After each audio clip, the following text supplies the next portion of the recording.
un zoom al Poder Legislativo.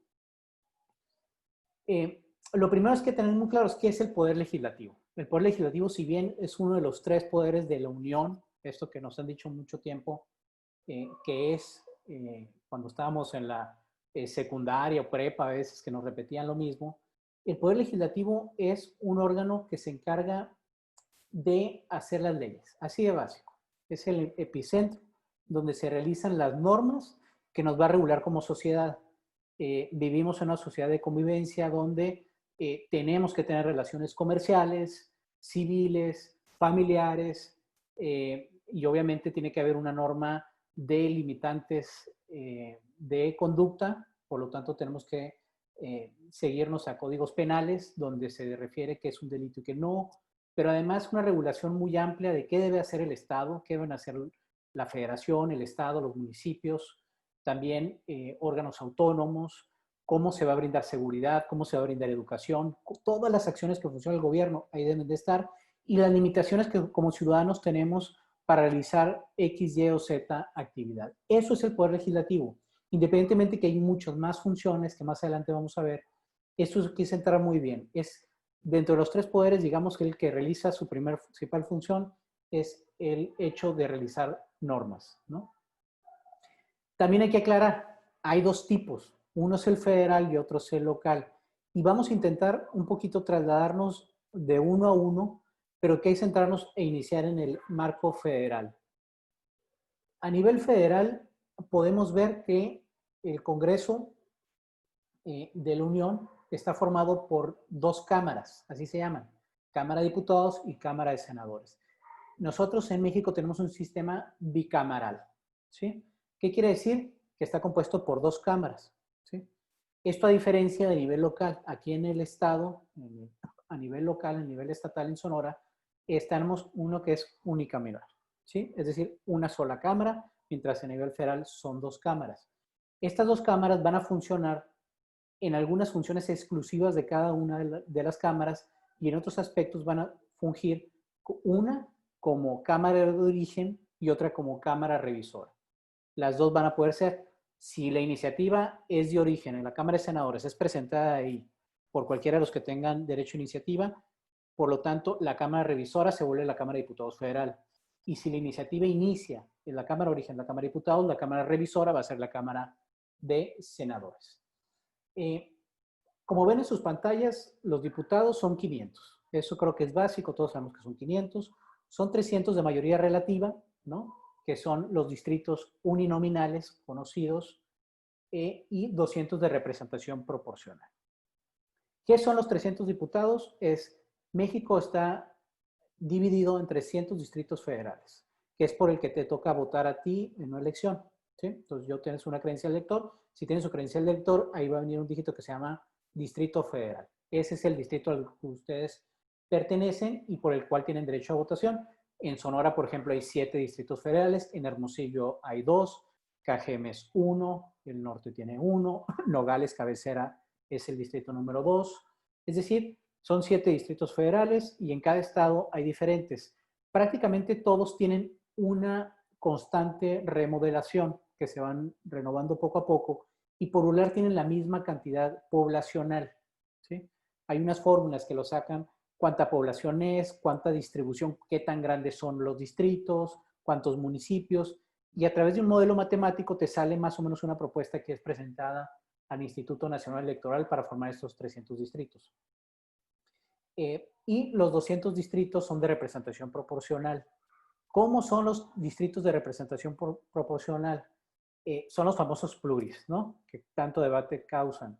Esos 200 diputados de representación proporcional, me voy a ir a esta primero, así está dividido. México está dividido en 5 circunscripciones, ¿sí? Esas 5 circunscripciones marcan cómo van a ser repartidos los diputados plurinominales. Las votaciones que son contadas por una casilla, luego por una sección electoral, luego por un distrito federal, luego son acumuladas en una circunscripción. Y esa circunscripción, cada partido político registra en esa circunscripción, en cada una de las 5, un listado de diputados federales plurinominales. para acceder a esos distritos. Entonces, como son 5, ¿sí? Distritos, en cada distrito registran 40 diputados federales. Es decir, por ejemplo, el PAN va a registrar 40 diputados federales plurinominales por la circunscripción 1, por la 2, por la 3, siendo que tiene que registrar un listado de 200 diputados plurinominales. Después de la votación, los votos que te consideran por una circunscripción son la cantidad de votos. Por ejemplo, si tú tuviste el 20%, tienes derecho al 20% de los diputados, que son 40 por esa circunscripción. Entonces, si tuviste el 20%, tienes que sacar la fórmula para saber cuántos diputados federales te corresponden. Es decir, estos diputados, ¿y por qué existen? Esa es la pregunta, ¿no? O sea, ¿cuál es la razón de ser? Antes no existían. Los diputados plurinominales vienen de 1977, 75, 77, por allá, cuando Jesús Reyes Heroles, un secretario de Gobernación en México, los puso. ¿Por qué? Porque para la oposición en México era muy difícil ganar un distrito. Y eso hacía que prácticamente los congresos antes pues fueran de un solo partido, en este caso el PRI. Entonces, en la democratización del país, el secretario de gobierno, que antes no existía el Instituto Nacional Electoral, antes el secretario de gobernación del país era el que organizaba las elecciones, ¿sí? Entonces, él dijo, ¿sabes qué? Como no es justo esto, voy a hacer que existan diputados plurinominales. Y creó primero 100 diputados plurinominales, que duraron hasta el 96, ¿sí? ¿No? Como 18 años así, que se sumaron otros 100 diputados y llegaron a ser los 200. Es decir, ahí es donde crearon, inclusive ahorita que pasemos al Senado, también en el Senado antes no existían los senadores plurinominales y en el 96 se agregaron. Entonces, esa fue una forma de, digamos, incrementar la participación de la oposición. ¿Bajo qué consigna o bajo qué parámetro? Que los diputados representan a los ciudadanos, ¿sí? ¿Qué quiere decir eso? Tú cuando vas y votas, manifiestas el respaldo a un partido político, sí, a un diputado que ganó, por el cual votaste en tu distrito, pero además por una plataforma.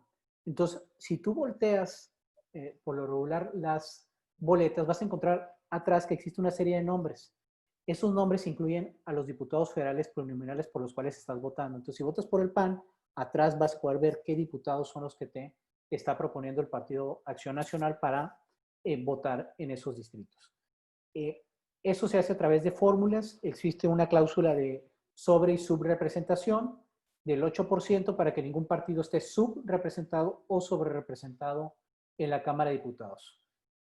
Esta forma de democratización ha intentado guardar un balance para una presencia de los diputados,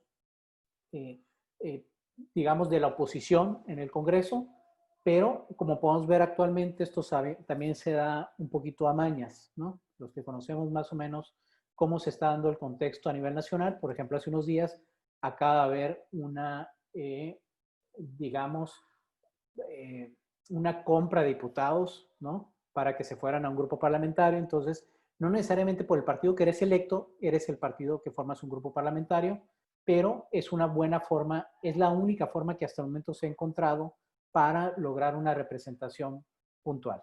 ¿Cuál es el objetivo de esto? Y el objetivo ideal es que hubiera una representación pura, es decir, que si el PAN obtiene el 20% de la votación, ¿sí?, en una elección federal, puede obtener el 20% de los espacios en la Cámara de Diputados. Eso todavía no se logra, pero digamos que es una cercanía, por eso existen los diputados de representación proporcional.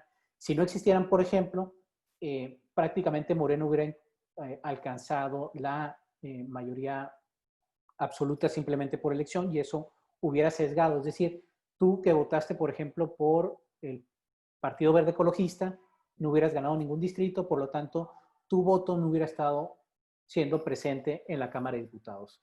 Por eso existen los diputados de representación proporcional. En el caso de los senadores, son 128 senadores, 64 de mayoría relativa, que van en fórmula. Cuando tú vas y votas por el Senado, votas por una fórmula que van juntos, un hombre y una mujer, o una mujer y un hombre en cada uno de los estados. Los senadores representan a los estados, es decir, nosotros tenemos senadores que nos representan a nosotros, no como ciudadanos, sino a nosotros como Estado en sí, como Sonora. Hay senadores por Nuevo León, hay senadores por Jalisco y representan al Estado. Existen 32 diputados de primera mayoría, que es el mejor perdedor, es decir, esta fórmula es el primero que encabezó la fórmula perdedora, la que estuvo en segundo lugar, el primero que ocupó la fórmula, y 32 de representación proporcional, que son registrados por cada partido político y se reparten según la votación que hayas obtenido en la elección a senadores de la República. Si tienen alguna duda, con todo gusto me levantan la mano ahí en la función de participantes, ¿no? Porque no veo a todos en la pantalla. La conformación actual del Congreso, es muy movible esto, ¿no? Por ejemplo, en senadores, renuncia Lili Telles al Senado, se viene al PAN, pero también pidió licencia una senadora del PRI y su suplente entró a la bancada de Morena, pero digamos que esto es el saque. Son 500 curules en la Cámara de Diputados y la integración podemos ver que existe una mayoría bastante grande de Morena, junto con sus aliados PT y Partido Encuentro Social, y podemos ver del otro lado cada una de las composiciones. Esto importa mucho tenerlo en cuenta porque digamos que para muchas de las votaciones, por ejemplo, una reforma constitucional incluye la votación de 2/3 partes de los diputados, ¿no? Entonces, involucra mucho estar enterado de cómo puedes detener reformas constitucionales que perjudican al país o cómo puedes impulsarla en aquella agenda que involucra al país. El verde ya vota con Morena, ¿verdad? El verde vota con Morena a nivel federal, sí. Cámara de Senadores, ¿sí? La Cámara de Senadores tiene funciones muchas, ¿no? Quise poner las principales. Lo primero es, y por lo que más se caracteriza, es el tema de que se encarga de la política exterior del Senado. Analiza la política exterior realizada por el presidente y el secretario de Relaciones Exteriores. Verifica que las relaciones con otros países sean desarrolladas con base a las leyes y tratados, es decir, va a autorizar el Senado de la República los tratados internacionales, va a aprobar al secretario de Relaciones Exteriores, ¿no? Y igual que los tratados de libre comercio, por ejemplo, el recién TECMEC aprobado fue discutido y aprobado por la Cámara de Senadores de manera exclusiva. Ratificar tratados internacionales como los realizados ante la Organización Internacional del Trabajo o muchos tratados internacionales en materia jurídica, en materia de derechos humanos, en materia económica, en materia de cuidado del medio ambiente que se firman como parte de las relaciones internacionales que tiene México. Se le conoce como Cámara Alta, es un término que se utiliza y se tiene la atribución de ratificar los nombramientos de relaciones exteriores, embajadores y cónsules generales, obviamente en otros países, coroneles y jefes superiores del Ejército, Armada y Fuerza Aérea Nacional. El caso de conflicto armado autoriza la salida de tropas del país. En caso que declaremos guerra, pasa por el Senado. No puede ser nombrado solamente por el presidente de la República. Permite el paso de tropas extranjeras por territorio nacional. Son casos que no aplican últimamente, pero digamos es un marco referencial. Supongamos que Estados Unidos quiere pasar tropas hacia Guatemala, tendrá que pedir autorización al Senado de la República.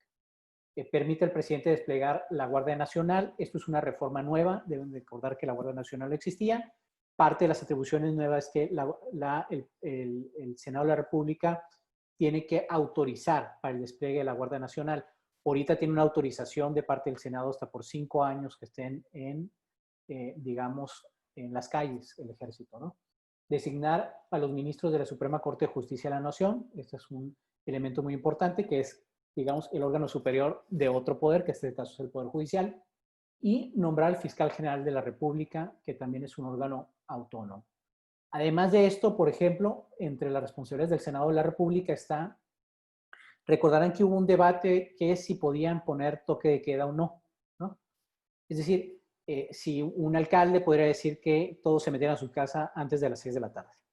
Eso no tiene autorización ningún alcalde, ningún gobernador, nadie tiene autorización, salvo con solicitud del presidente de la República y con aval del Senado de la República, que es la suspensión de garantías individuales, como es el libre tránsito, ¿no?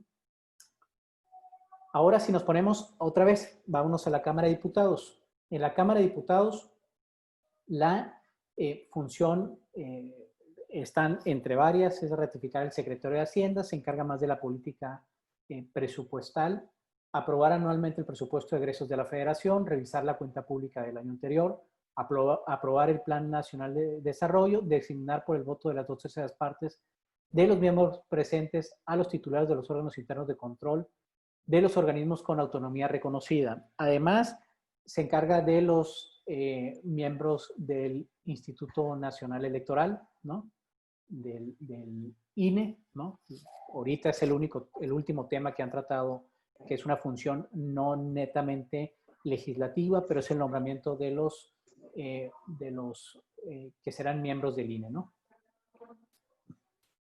Ahora, a nivel estatal, el Congreso del Estado se compone por 33 diputados locales, 21 de mayoría relativa y 12 de representación proporcional. Igual, el Estado se divide en 21 distritos, ahí pueden ver el mapa, ¿no?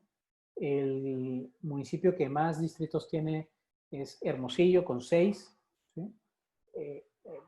Y como pueden ver en el mapa, es una distribución que involucra también una redistritación muy reciente, en la cual se representa casi todos los distritos tienen la misma cantidad poblacional, casi todos, más o menos. Eso es una actualización que se va haciendo constantemente y el tema es que todo ciudadano esté representado o tenga la misma representación por su diputado, que cada diputado tenga una representación, pero además existen los 12 diputados plurinominales que igual vienen a complementar aquellos sesgos. Les pongo un ejemplo. Y hablando de la importancia del sistema de representación proporcional. En la última elección, Morena ganó 20 distritos. Morena, PES y PT. Ganó 20 distritos. Si hubieran ganado esos 20 distritos y uno que ganó solamente con el partido, el PANAL, ¿no? Es decir, que el voto del PAN, el voto del PRI, el voto de MC no hubiera tenido ni un solo representante en el Congreso del Estado. Eso ayuda un poquito a representación proporcional, es para que los 16% de votos que tuvo el PAN tengan alguna voz y alguna representación.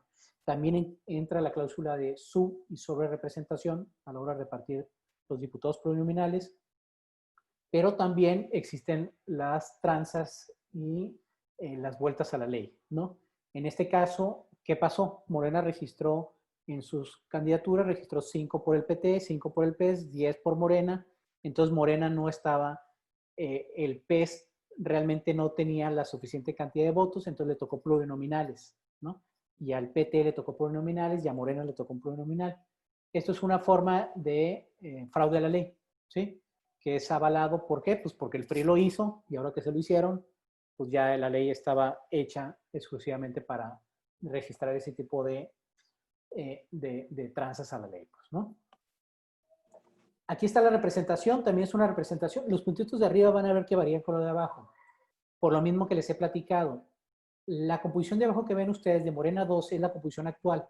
Pero arriba se pueden ver, hay 2, 4, 6, 8, 10 puntitos rojos del lado izquierdo.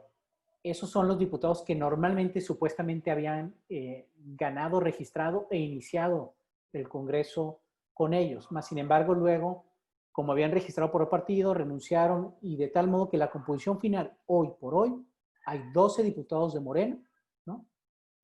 Uno medio independiente de ellos, que es el diputado Colosio, que juega medio, es que lo separaron de la bancada y sigue ahí.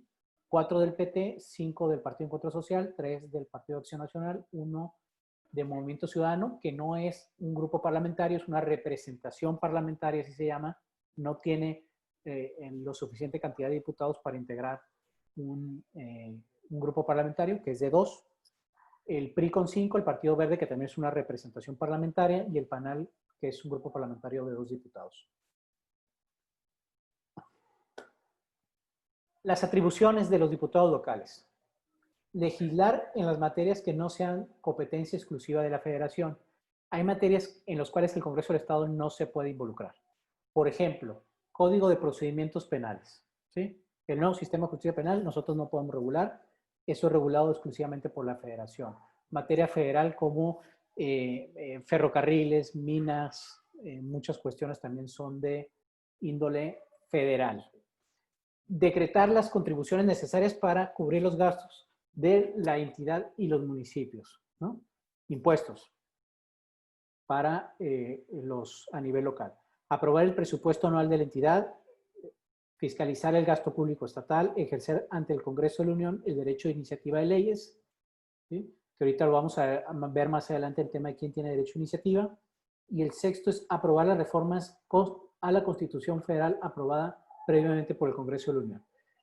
Para que una reforma constitucional a nivel federal pueda realizarse, primero pasa por la Cámara de Diputados y la Cámara de Senadores y posteriormente tiene que ser votada por 16 congresos locales. Entonces nosotros tenemos, digamos, ese derecho de votar si estamos a favor o no de una reforma a la Constitución Federal. Estas son las principales, además de muchas más que se tienen, como nombrar al fiscal general del Estado, nombrar a magistrados del Supremo Tribunal de Justicia, entre varias otras. Funcionamiento interno del Congreso. Prácticamente funcionamos ahora, a partir de esta legislatura, igual que la del Congreso Federal. Iniciamos un primer periodo ordinario en septiembre, que dura hasta el 15 de diciembre, ¿no? Septiembre, octubre, noviembre y 15 días de diciembre. Después hay un periodo extraordinario en enero y luego reanudamos un segundo periodo en febrero, marzo y abril. Y en mayo, junio, julio, agosto es un segundo periodo extraordinario. Tenemos 4 periodos, 2 ordinarios, 2 extraordinarios y por ende, digamos que en los periodos ordinarios es cuando martes y jueves sesionamos y los periodos extraordinarios es cuando se trata un tema. Durante los periodos extraordinarios hay una comisión permanente formada por 3 diputados y 2 suplentes que están constantemente viendo los temas para citar a un periodo extraordinario o una sesión extraordinaria donde concurren los 33 diputados en estos meses de enero o de mayo, junio, julio y agosto. Me fui muy rápido al anterior porque digamos que son temas netamente normativos, ¿sí? Pero creo que lo importante mucho es este tema, cómo se hace una ley. Y es importante por todos aquellos que les interese el Congreso del Estado o el Congreso Federal, es muy importante saber cómo se hace una ley o qué debe incluir el tema de un proceso normativo. Este es el proceso normativo, incluye 6 pasos, ¿sí? El primero es la iniciativa, luego la discusión, la aprobación, la sanción, la publicación y el inicio de vigencia. Y DASPI normalmente pueden leer en temas o en libros de derecho parlamentario. Esta es una forma de definirlo, es una forma de aprendérselo. Pero vamos a ir viendo un poquito cada uno de ellos para que un poquito los ubiquen. La primera etapa es la iniciativa, ¿sí? Es decir, ¿quién inicia una ley? Es un documento que va e integra y que debe proponer crear una norma, ¿no? Crear una ley que no existe, una norma que no está en nuestro código vigente, reformar alguna que ya está, adicionarle algo a una norma que ya está, derogar una norma en sí, un artículo que ya no es vigente, o abrogar. ¿Abrogar en qué términos se utiliza? Es cuando una ley que está vigente se elimina por completo, ¿sí? Es decir, ya no va a existir la ley aquí y abrogo toda la ley. A diferencia que derogar es solamente cuando te vas a un solo artículo o una serie de artículos. Pueden ser reformas constitucionales o legales. Legales, llámese, leyes secundarias. ¿Y el texto qué debe contener? Debe contener una exposición de motivos, que es donde el legislador expresa, ¿sí? Manifiesta cuál es su intención, por cuál modificar la ley, por qué reformar, crear, adicionar. La parte normativa, que es el articulado, es decir, qué vas a modificar dentro de la ley.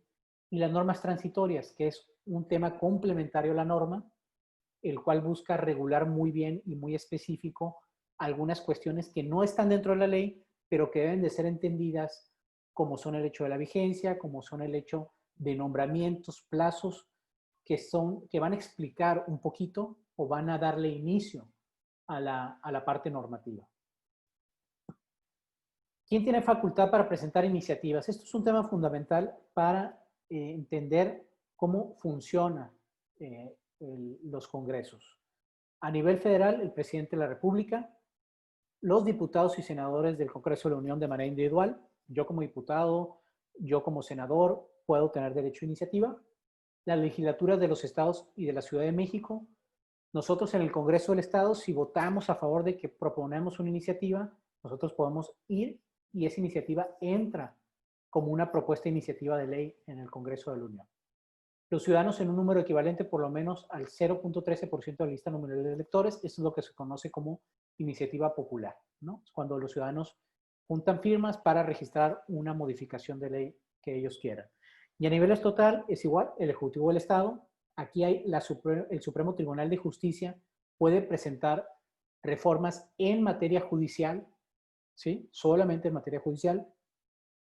Los diputados del Congreso del Estado, ayuntamientos del Estado, de la misma forma, los ayuntamientos pueden hacer propuestas de manera formal, como nosotros en el Sonora a nivel federal, y los ciudadanos que representen el 1% del total inscritos del padrón estatal electoral, iniciativa ciudadana, iniciativa popular. La segunda etapa es la discusión.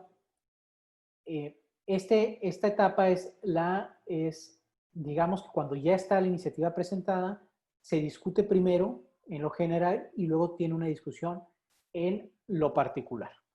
Esta junto con esta etapa de la aprobación, van a ver que la aprobación, que es la tercera etapa, es todo proyecto de ley o decreto se vota primero en lo general, en su conjunto y después en lo particular. Aquí me voy a detener un poco para que entendamos bien. Es el que vea una sesión del Congreso del Estado va a poder ver que a veces se vota en lo particular y luego en lo general y luego en lo particular. ¿A qué se refiere esto? Cuando te ponen a consideración un texto, una ley, tú debes de decir primero si estás de acuerdo con toda la ley, ¿no? En lo general. Estoy de acuerdo a favor de la ley educativa, estoy de acuerdo en esta reforma al Código Penal, en todo. Pero después te preguntas si estás de acuerdo como en cada artículo, en cada renglón, en cada palabra. Y tienes un derecho de reservar, es decir, yo no estoy de acuerdo que reformen, que haya una nueva ley de educación, pero no estoy de acuerdo en el artículo 27 que dice que los maestros podrán pintearse las clases, ¿no? Entonces, sí estoy de acuerdo en toda la ley, pero estoy en desacuerdo con esta norma en individual. Entonces se divide las dos discusiones. Tú tienes que discutir en lo general, estás a favor. Por ejemplo, yo estoy de acuerdo en que se modifique el Código Penal para elevar algunas sanciones, ¿no? Para algunos delitos, pero en lo particular estoy en desacuerdo en que se oficialice la prisión preventiva oficiosa, ¿no? Por así decirlo. ¿Y qué sucede? Existe la figura del voto particular. Toda iniciativa de ley entra al Congreso del Estado y luego se va a algo que se llaman comisiones legislativas. Estas comisiones de dictamen son formadas por diputados, digamos son congresitos, ¿no? De 7, 9 diputados, y ahí se discuten y se van por ramas. Existen comisión de justicia y derechos humanos, comisión de igualdad, comisión de economía, comisión de transporte, de muchos temas. Y se va la iniciativa más o menos para dónde trata y va y es discutida dentro de la comisión. Sigue el mismo procedimiento, se vota en lo general y se vota en lo particular. Pero esta figura de voto particular es muy importante porque los diputados y los senadores, los diputados locales tienen digamos, su forma de oponerse a las iniciativas o ir en contrasentido del dictamen. ¿Qué es el dictamen? Es el sentido de la votación. Les pongo un ejemplo. Imaginemos que está una iniciativa para aprobar el aborto, ¿sí? Va esa iniciativa y va en un sentido positivo, es decir, te pasan el dictamen a ti a favor de que se apruebe la legalización del aborto. Yo como diputado meteré un voto particular para decir que estoy en contra de esa iniciativa y sugiero que vaya en sentido contrario, es decir, que no se legalice el aborto. Entonces, cuando meto esa iniciativa, yo tengo que meter mi voto particular y ese voto particular va al pleno y se tiene que votar la iniciativa, pero se tiene que votar el voto particular. Si no lo haces, se considera como si estuvieras a favor del dictamen. Va con la firma de todos. Oye, Eduardo, yo no tenía una duda. Dime. Ahorita que mencionabas sobre los facultados para hacer iniciativas, mencionabas que los sonorenses, el 1% del padrón electoral, son las firmas, ¿verdad? O sea, el 1%. Son las firmas totales para registrarlo. Se tiene que registrar ante el Instituto Estatal Electoral y es un conjunto de firmas ciudadanas. Ya ha habido casos, ¿no?, donde se registran iniciativas. Ok, gracias.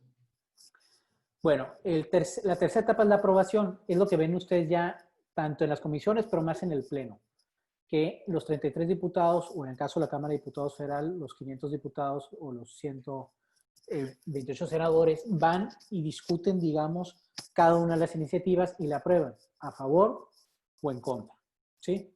Entonces, también se vota en lo general y luego se vota en lo particular.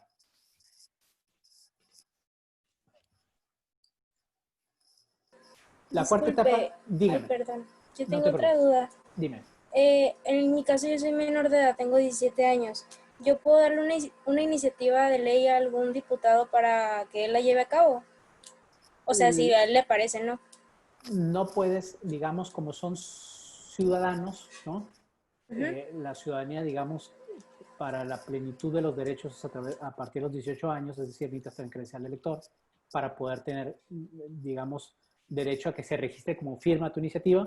Pero si tú presentaras una iniciativa, es un proceso, digamos, tú vas y yo te puedo decir, yo hago tuya, hago mía tu iniciativa, pues, ¿no? O sea, tú la puedes presentar y yo la firmo, haz de cuenta, y ya La la doy la avalaría. validez. La avalo y ya le doy validez de iniciativa de ley. Ah, ok. Pero digamos que la función de la iniciativa popular es más para que los ciudadanos respalden una iniciativa y nos pongan en la agenda a los diputados, ¿sí? Pero solamente son válidas aquellas cuando están firmadas por ciudadanos mayores de 18 años. Ok, Bueno, gracias. de nada. Aprovechando, yo tengo otra pequeña duda. Dime. Las comisiones, Ajá. ustedes o sea, ¿cómo acomodan a los diputados en las comisiones? Bueno, es por acuerdo legislativo, ¿sí? Ajá. Digamos que nos tenemos que poner de acuerdo. Y deberá existir una proporcionalidad. En la ley dice que deberá haber una proporcionalidad tanto en presidencias como integración. Es decir, si Morena tiene la mayoría, va a tener la mayoría de las presidencias. Y dentro de cada comisión deberá haber una composición que refleje la composición total del Congreso. Supongamos que hay una comisión, Morena obtuvo 12 votos, como tú viste ahí, que tiene 12 votos, deberá tener aproximadamente 1 o 2 diputados por cada comisión, ¿sí? El PAN deberá tener 1, pero ellos van a tener 2. Entonces, es a través de acuerdo, pero más o menos matemáticamente, cuando tú haces como una base de datos, digamos un cálculo, debes de tener los mismos asientos. La verdad es que, digo, hablando de franqueza, las comisiones, por ejemplo, nosotros en el PAN, nosotros integramos muy pocas comisiones, ¿sí? Por decisión de nosotros, por considerar que, por eficiencia de tiempo, ¿sí? Estar en muchas comisiones te requiere mucho tiempo y nosotros preferimos centrar nuestras discusiones en el Pleno y concentrar nuestra presencia en las principales comisiones. Por eso nosotros decidimos estar en las principales, digamos, en Comisión de Hacienda, en Comisión de Gobernación, en Comisión de Justicia, en Comisión de Igualdad, en aquellas que consideramos torales, y en las otras no tenemos presencia, más sin embargo teníamos la posibilidad de integrarlas, pues, ¿no? Pero, más sin embargo, es como era a través de un acuerdo, nosotros decidimos, se votan por el 2/3 partes del Congreso y son votadas, por eso tiene que haber un acuerdo general en el Congreso para la integración. Gracias. ¿Sí? A ti. La cuarta etapa, sanción. Estas son de las cosas que ya empiezan un poquito a ser no tan conocidas, pero una vez que es aprobado por el Congreso, tanto a nivel federal como a nivel local, normalmente es apruebe y comuníquese. Eso dice el presidente del Congreso. Cuando dice comuníquese se tiene que mandar al Ejecutivo Estatal o al presidente de la República para la sancione. ¿Qué es sancionarla? Es decir, si está de acuerdo o no. ¿Sí? Así de sencillo. Y aquí es donde entra una figura que se llama figura de derecho de veto. El presidente de la República y en este caso la gobernadora tienen derecho de veto. Si no les gusta una iniciativa, tienen derecho a vetar toda la ley o un artículo. y regresarlo al Congreso del Estado para que vuelva a ser votado.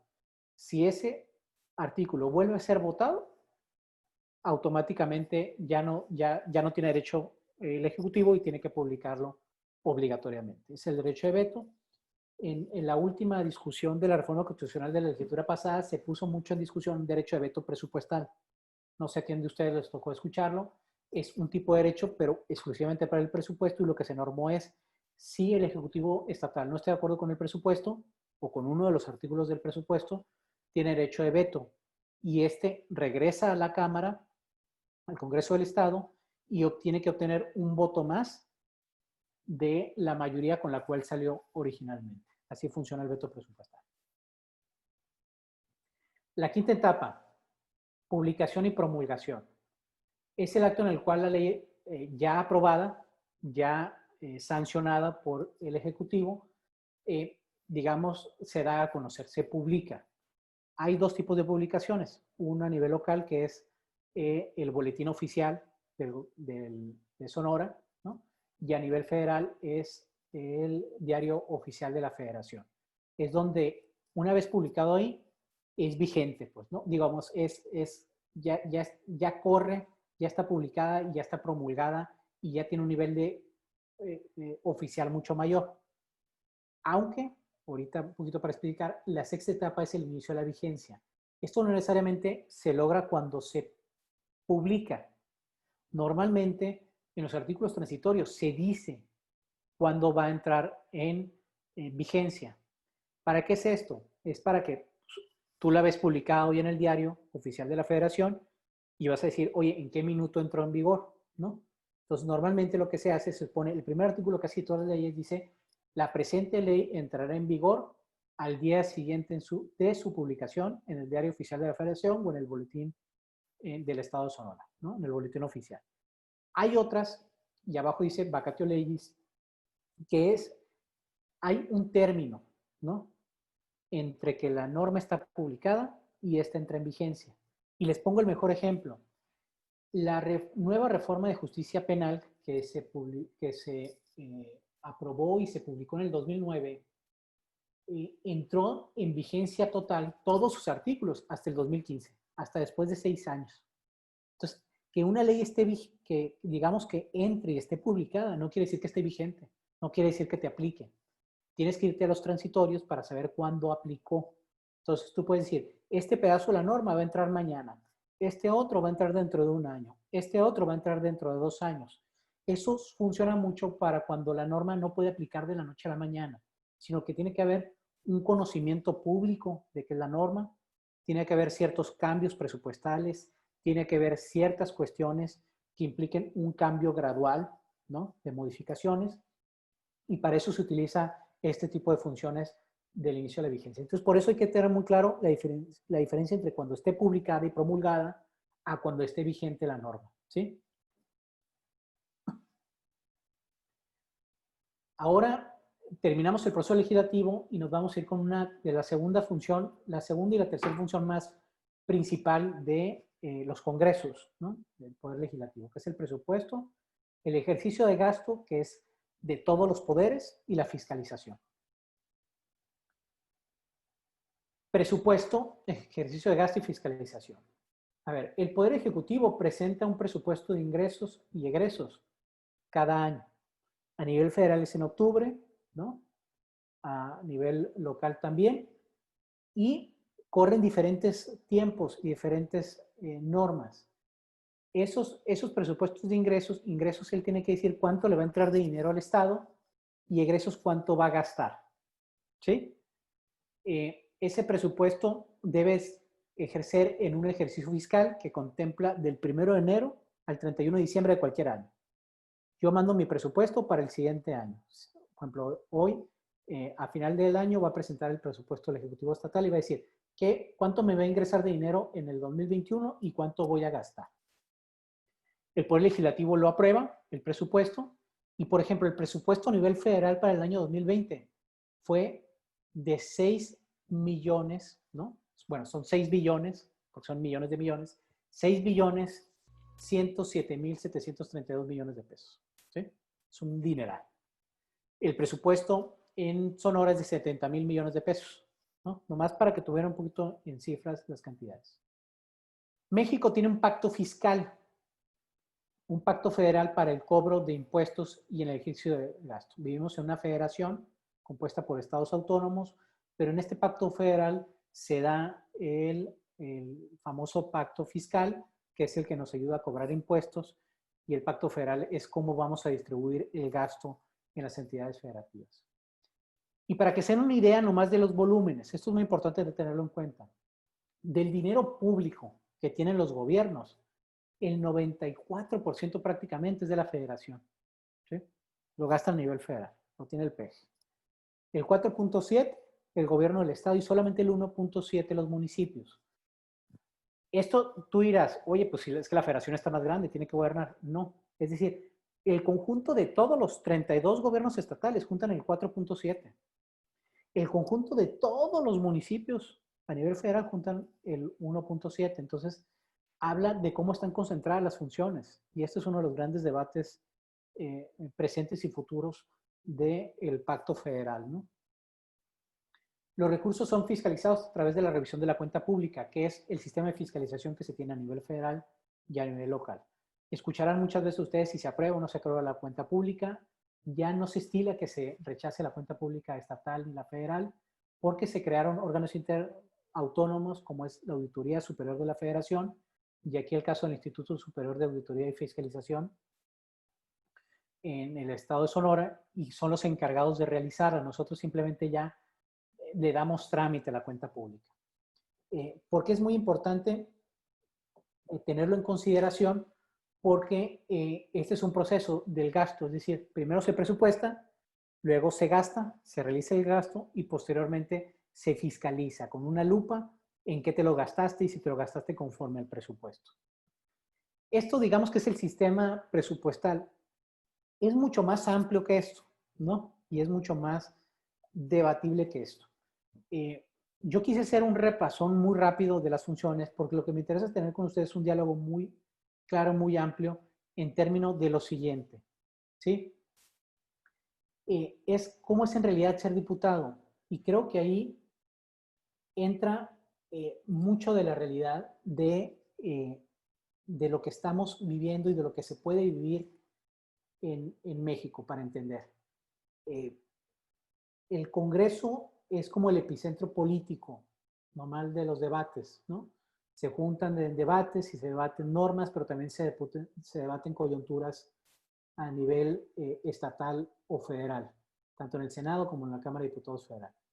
Y es importante entender todas las funciones, ¿sí? Son funciones, es un funcionario público como cualquier otro, pero importa mucho tener en consideración que el ser diputado es una representación popular, ¿sí? Es decir, tú tienes que defender una plataforma por el cual fuiste votado y tienes que defenderla en un debate público según la norma.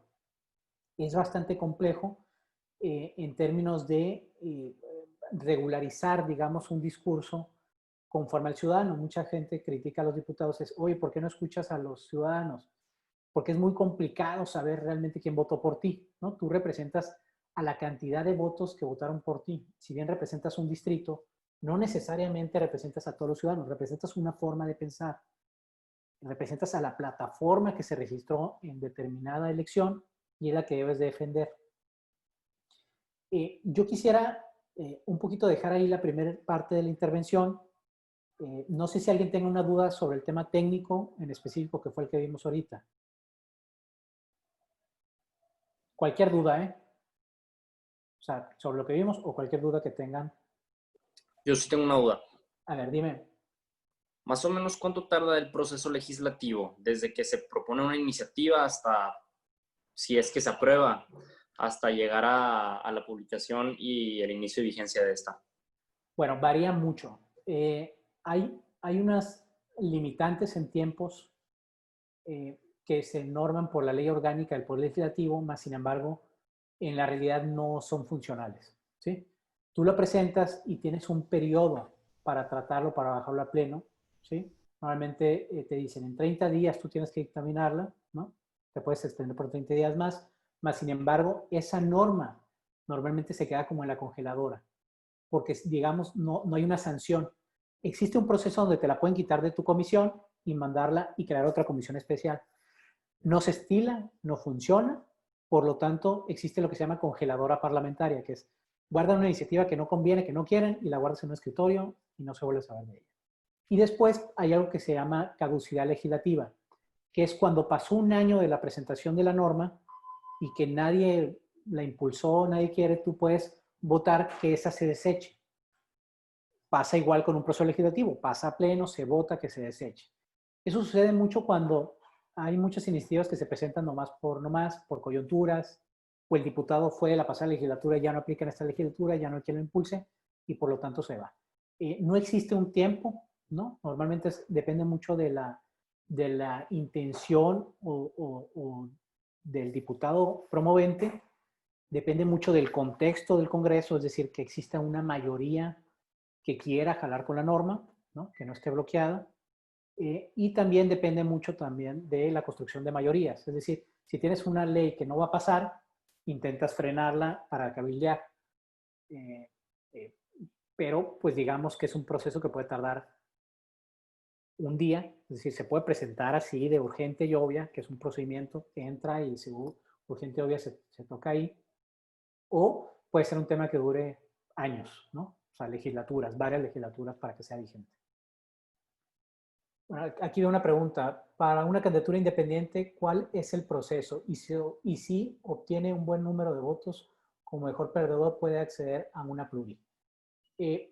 Solamente, bueno, empiezo. Para una candidatura, ¿cuál es el proceso? El candidato independiente tiene que reunir una determinada cantidad de firmas de respaldo ciudadano. No recuerdo cuál es el porcentaje, pero tiene que juntar, igual como la iniciativa popular, juntas las firmas, se registran y antes, por ejemplo, solamente podía participar un candidato a diputado a nivel local, un candidato a diputado local, a presidente municipal o gobernador, el primero que obtuviera las firmas. Eso ya se tumbó, ahora pueden participar todos los candidatos independientes que consigan los requisitos de elegibilidad, pero también de firmas. Y pueden participar libremente.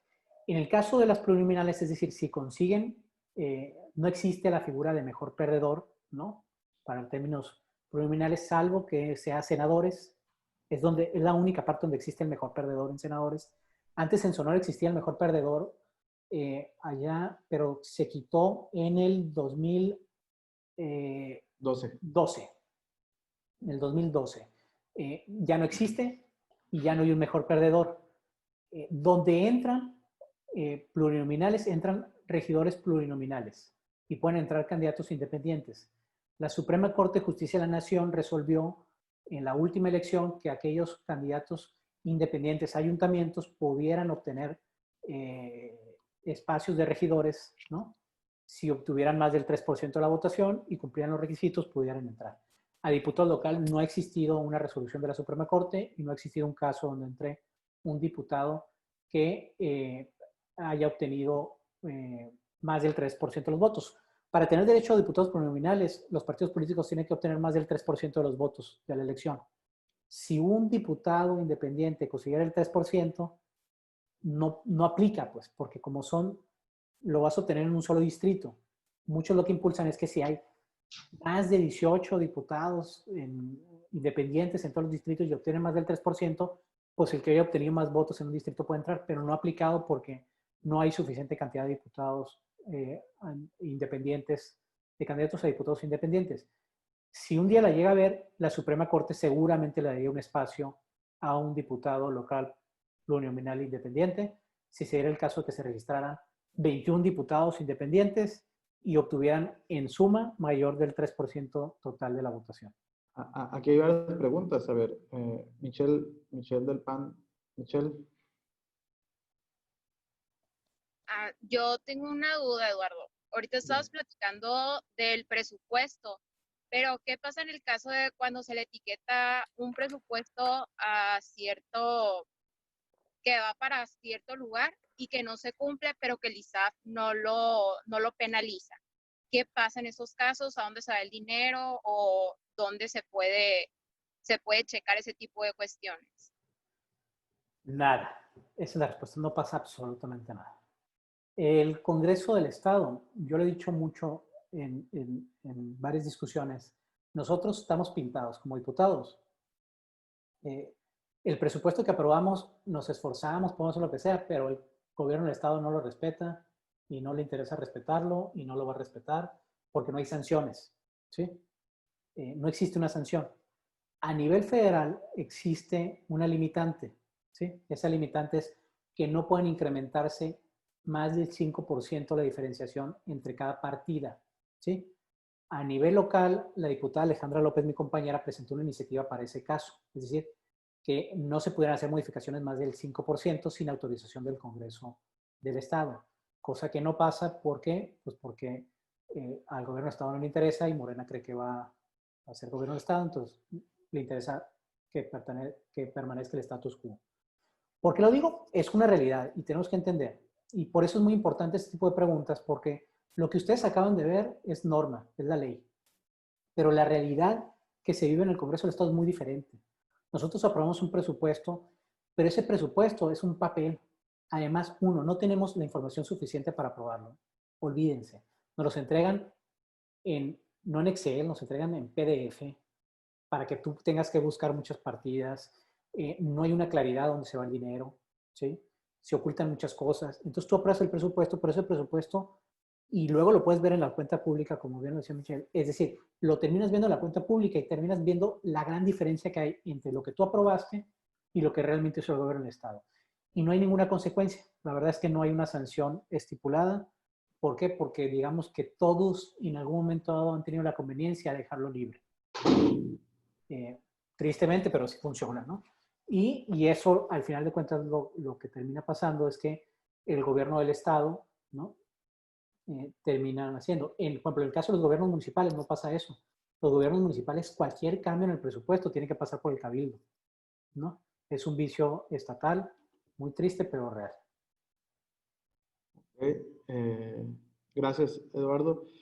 Yo quisiera Aarón saber Morales. cómo es el proceso de gestión de recursos federales de los diputados federales. Es una vacilada, se los digo con toda honestidad.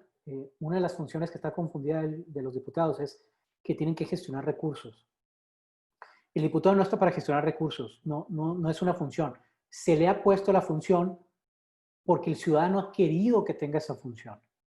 Lamentablemente es una de las principales funciones que amerita muchos actos de corrupción y mucho tráfico de influencia. El mundo ideal es donde no se necesitaran gestiones, sino que el recurso fuera distribuido de manera muy clara y muy transparente y no fuera el que tiene que ir a tocar la puerta a el gobierno estatal, el gobierno federal.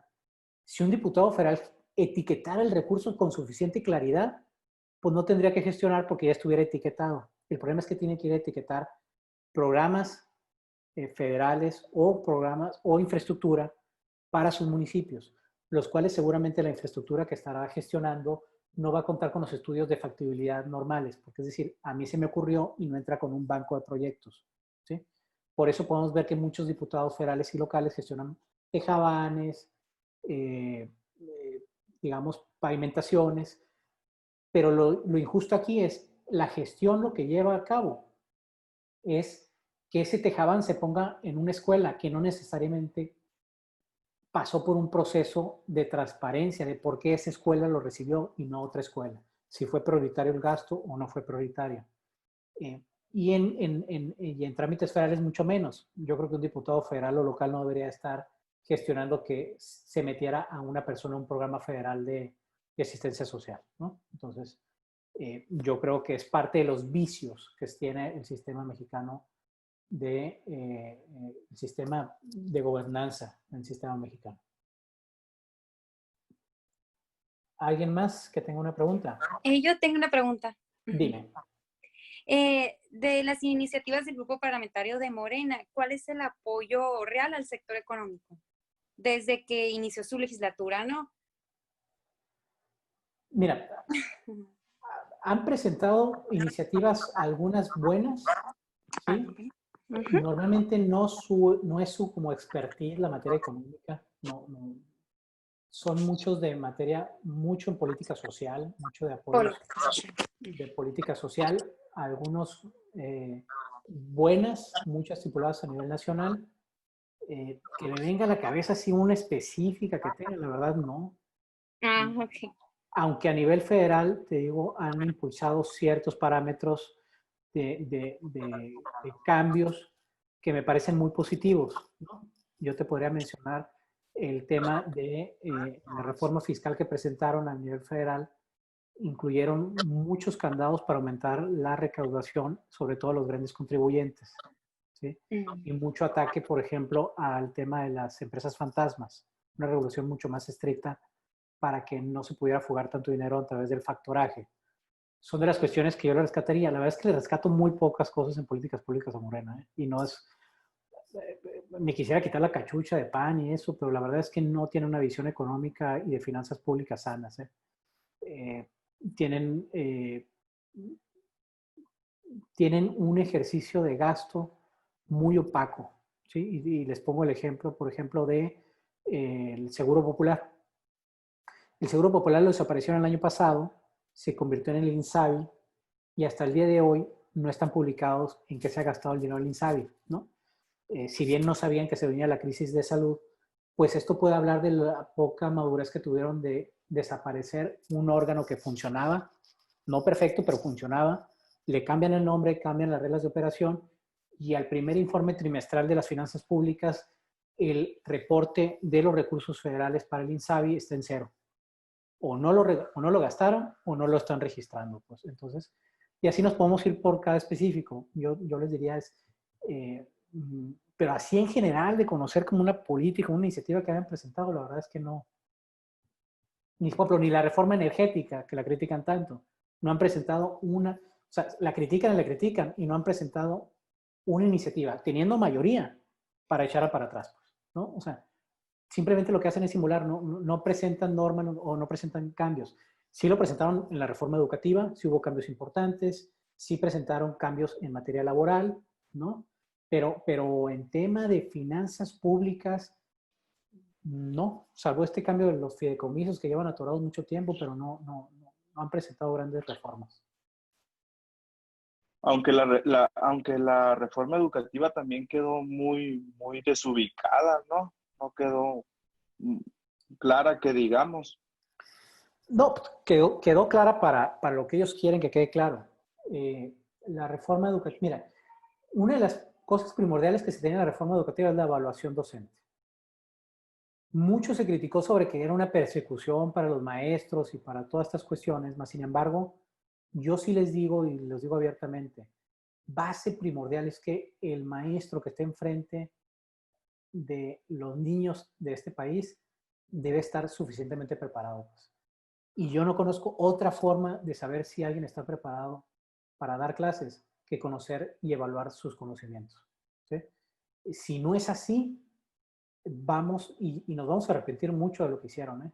Mucho nos vamos a arrepentir. Es más, me atrevería a decir que es lo que más nos vamos a arrepentir de este gobierno, porque el no evaluar a los maestros es perder generaciones, ¿sí? Y si bien se hizo persecuciones, se mintió.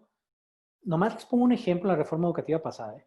Para que un maestro no diera clases, para correrlo, ¿eh? Para que lo corrieran, lo único que tenía que hacer es no presentarse.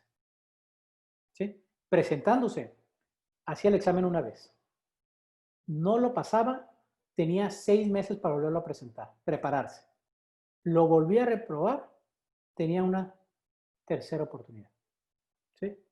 Lo volví a reprobar y no lo corrían. Se iba de supervisor en una función dentro de la secretaría, pero no lo iban a correr, es decir, iba a seguir manteniendo su ingreso. Entonces, esto de que nos quieren seguir para tener un examen y corrernos es mentira. A los únicos que corrieron fue porque no se presentaron a hacer el examen, pues que también es una obligación que tenían legislativa, ¿no? Miren, dentro del Congreso, todo lo que ustedes vean que sucede en el Congreso del Estado, en la Cámara de Diputados, de lo que pueden ver más es el debate parlamentario. ¿Sí? Todo lo que vimos ahorita de contenido, de normas, eso normalmente siempre, casi todos los grupos parlamentarios tienen un asesor que te van diciendo, mira, es por aquí, esto da normas y se vota y todo eso. La cosa que no se puede no te la puede pasar un asesor, los elementos que no te pueden. Son las cosas que tú tienes que hacer por ti, ¿sí? Si a alguno de ustedes en algún momento dado les llega a interesar ser diputados o participar en política, pues aprenderse leyes, pues tienes que leer, ¿no? Tienes que documentarte mucho, tienes que entrar mucho. Pero algo que no puede sustituir ese esfuerzo, que es muy importante. Otra cosa que no se puede sustituir es la capacidad de argumentación, ¿sí? Y en esa capacidad de argumentación es sumamente importante para que todos tengan la capacidad, digamos, de sostener un debate público, ¿sí? Si ustedes me dijeran, ¿cuál es el elemento clave para ser un buen diputado? Es saber debatir, ¿sí? Y para saber debatir tienes que saber argumentar. Para saber argumentar tienes que leer, ¿no? Y tienes que tener un conocimiento digamos, del entorno. Entonces, me gustaría, si les parece, vamos a hacer una simulación, ¿sí? Entonces, vamos a aprovechar que vamos a poner a debatir, si les parece, a David no, porque es un gandul, que él no. Pero Omar Mendoza y Laura Karina Zazueta, ¿sí? Por lo pronto. Y ahorita le seguimos. No está Laura. No te la vi. Ahí está. Laura. Bueno, es que a lo mejor no. Perdón, es Oigan. que... A ver, pues. Vamos a hacer la siguiente dinámica, ¿sí? Yo les voy a poner un tema a los dos, ¿sí? Uno va a argumentar a favor y otro va a argumentar en contra, ¿sí? Son temas que normalmente son discutidos en cualquier congreso y vamos a hacer una simulación de votación. Les voy a pedir a todos, vamos a hacer una votación normal como si estuviéramos en un congreso, pero no van a votar a favor o en contra de lo que está en la iniciativa de ley. Lo que van a hacer es votar si Omar o Laura los convencieron, ¿sí? En su argumentación.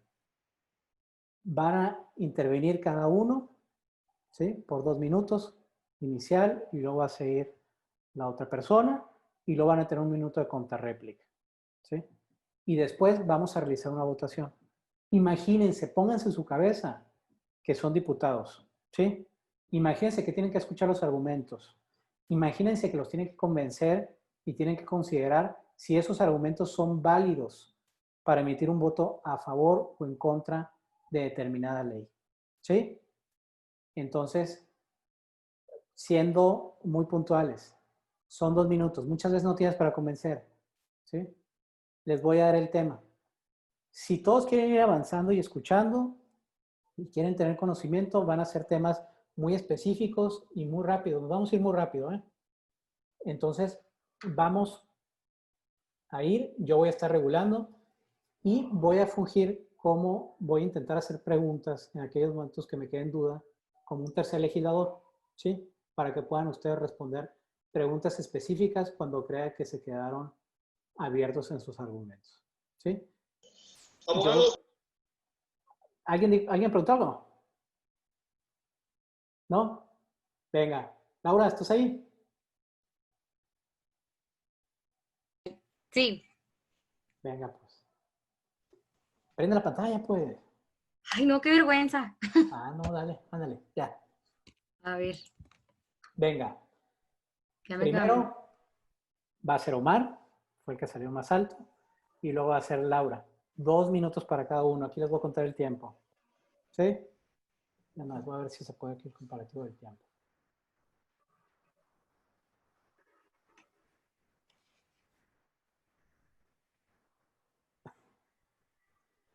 Recuerden, lo más importante es argumentar, ¿sí? Dar datos y como recomendación les digo es hablen de cosas que lleguen, ¿sí? O sea, que entiendan los demás, ¿sí? El tema va a ser puntual, ¿sí? Bueno, es más, como es injusto, Omar, ¿quieres empezar como tú fuiste el que se hizo más alto o que empiece Laura? Porque el tema lo voy a sacar de volada, ¿eh? No, que empiece Laura, estoy bien. Va, que empiece Laura. Laura, vas a empezar, ¿eh? El tema va a ser matrimonios del mismo sexo. ¿Va? Sí, Lista, Laura. 2 minutos, ¿eh? Venga, A favor. a favor. Sí, ¿verdad? a favor. Ok. Yo estoy a favor del mismo sexo, digo matrimonios pero del mismo sexo, ya que yo creo que nadie decide o elegimos a quién querer. Entonces, de cierta manera, debemos de tener esa capacidad y esa facultad de aceptarlos tal cual, porque si yo, que no es mi caso, fuera lesbiana o fuera bisexual, me gustaría que los demás me aceptaran y tener los mismos derechos y obligaciones y a la no discriminación. Igual también me gustaría contraer lo que viene siendo en el ámbito de juntar nuestros puntos de Infonavit, en dado caso y tener pues como los mismos derechos y obligaciones que los demás. O sea, por ejemplo, yo creo que mi estatus o que me guste una persona de mi mismo sexo no me hace ni más ni menos que nadie. Entonces, yo creo que por el simple hecho de ser derechos humanos y por ser un ser vivo, yo creo que no tiene nada que ver mi capacidad ni hasta donde yo puedo llegar por el hecho de hacer eso. Entonces, yo por eso estoy totalmente de acuerdo. Gracias, Laura. Adelante, Mar. En contra. Sí, mira, como lo planteó Laura, pues podría ser correcto, pero también hay que ver el punto de vista desde que un matrimonio es una mujer y un hombre. Entonces, si nos vamos un poco más hacia el futuro, si ese matrimonio quiere tener hijos y es, bueno, un matrimonio del mismo sexo quiere tener hijos, entonces es como que el niño pudiera como tener problemas dentro de su escuela, ya que para empezar le iban a hacer un tipo de acoso porque por el hecho de que tiene dos padres del mismo sexo o dos madres. Entonces, no es lo normal ver a una familia así. Por eso es que estoy en contra, por el simple hecho de lo que pueda recaer al niño en sí. Ignorante. Ya. Laura. Tu micrófono. Perdón, ahora sí. Ahorita argumentabas el tema de los hijos, pero ahorita creo que no está en debate la adopción de hijos en temas de homosexualidad o de un matrimonio homosexual. O sea, creo que eso no lo pusieron en mesa. Simplemente era el matrimonio. Una. Dos, dices que no es lo normal, pero yo creo que nadie es normal. O sea, yo creo que cada quien tiene diversas formas de pensar. Yo creo que todos somos diferentes y es lo que nos hace ser únicos ante la especie. Entonces, tres, yo entrando en tema de los hijos, yo creo que de cierta manera estaría hasta cierto punto de acuerdo, porque hay muchas personas que el hecho de yo ser mujer y que tú seas hombre y seamos un matrimonio, eso no asegura que nuestro hijo vaya a tener, va a estar psicológicamente bien, y eso no asegura que tú y yo vayamos a estar siempre unidos. O sea, simplemente cuántos padres han violado a sus hijos o cuántas familias han desmoronado a los hijos. Omar. Sí, claro, bueno, retomando, en el punto de que si hablamos de solamente el matrimonio, ok, lo entiendo, pero es igual, o sea, ante una sociedad no es muy bien visto. Entonces, habría muchas cosas que tendríamos que reformar para que todos sean aceptados y sean respetados. Entonces, sí es como que un tema que lo tendríamos que estar viendo y tiene sus pros y sus contras, claramente. Entonces, sí es cierto, como mencionas, un matrimonio entre hombre y mujer también tiene sus dificultades, al igual lo puede tener un matrimonio del mismo sexo. Entonces yo creo que tendríamos que revisar bien todo, como lo vuelvo a decir, todos los puntos a favor o en contra. Gracias, Omar. Oye, Laura, ahorita dijiste un tema de que pues tenían derechos y no tenía que ver con adoptar. Más sin embargo, obviamente cuando tienes matrimonio es más fácil que un juez te otorgue la adopción, ¿sí? ¿tú crees que el sistema educativo está preparado para recibir a los niños? Si vemos bullying, muchas veces porque usan lentes, por esto, ¿te imaginas mandar un niño a una escuela, ¿sí? Con dos papás hombres o dos papás mujeres? No sería lanzarlo, y más con el sistema educativo que tenemos servicio público. Yo entiendo que las escuelas privadas pues puedas elegir, pero en las públicas son maestros que a lo mejor no están preparados, que son homófobos. Imagínate cómo van a tratar a los niños. ¿Cómo harías para detener eso? Disculpa. Yo creo que desde el principio, desde el momento que, por ejemplo, en mi caso, y que no es mi caso, si yo fuera una persona que me gustaran el mismo sexo, fuera lesbiana, una, no ocuparía pedir permiso porque no ocupo un hombre para tener hijos, o sea, puedo hacer como el in vitro, pues. Dos, a diferencia de hablando de dos hombres, ¿no? Dos, yo creo que desde el momento que yo tengo la responsabilidad, yo voy a tener por decisión propia el que voy a ser madre. No fue un accidente, no fue algo que pasó, no. Creo que va a ser más planeado que cualquiera de nosotros, ¿no? Tres, yo creo que desde el principio tendría que a ese niño llevarlo a cierta terapia psicológica, a explicarle, bueno, igual, por ejemplo, el hecho de que cualquiera puede usar los colores y no, por ejemplo, si David usa el rosa, eso no significa que sea gay o más hombre o menos hombre que alguien. Entonces yo creo que, como diría mi abuelita, entre gustos se rompen géneros. Entonces el hecho de que hay muchas madres solteras, te pongo un ejemplo, hay muchas madres solteras y el hecho de que ellas sean Tiempo, madres solteras Laura. no significa que voy a quedar solo. Ya. Omar, una pregunta. La Suprema Corte de Justicia de la Nación ya dijo que era discriminatorio. ¿Estás a favor de la discriminación? ¿Estás de acuerdo en tratar a dos mexicanos nacidos en México iguales? Que la norma, existe un tipo de norma para uno y otro tipo de norma para todo, porque es discriminatoria a todas luces. Ya dijo la Suprema Corte, y es decir, le estarías dando mexicanos de primera unos ciertos derechos y mexicanos de segundo con otros derechos. Eso es lo que estás proponiendo. No exactamente, sino que tendremos que reformar todo nuestro sistema, aunque sí, ya lo dijo la Suprema Corte, que todos debemos de tener los mismos derechos. Sí, pero creo que no estamos todavía completamente preparados para llegar al punto en el que dos personas del mismo sexo puedan tener el matrimonio, porque como bien lo vuelvo a repetir, o sea, son problemas que quizás en determinado tiempo presente no afecte, pero a un futuro sí puede llegar a un caso más grave. Gracias, Omar. Bueno, a ver, vamos a votar. ¿Qué les pido? No evalúen si están a favor o en contra del matrimonio, ¿sí?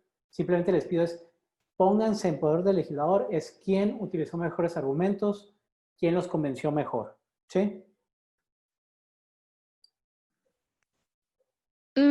Es que, o sea, si nos ponemos en ese papel de que literalmente estamos en una cámara, yo creo que ninguno, porque, o sea, yo lo que interpreté, se escuchaban como opiniones personales, tanto como de que es que todos tenemos el derecho a y bueno, pues, o sea, entonces, si estás hablando de derechos, ¿qué normatividades estás dispuesta a citar, no?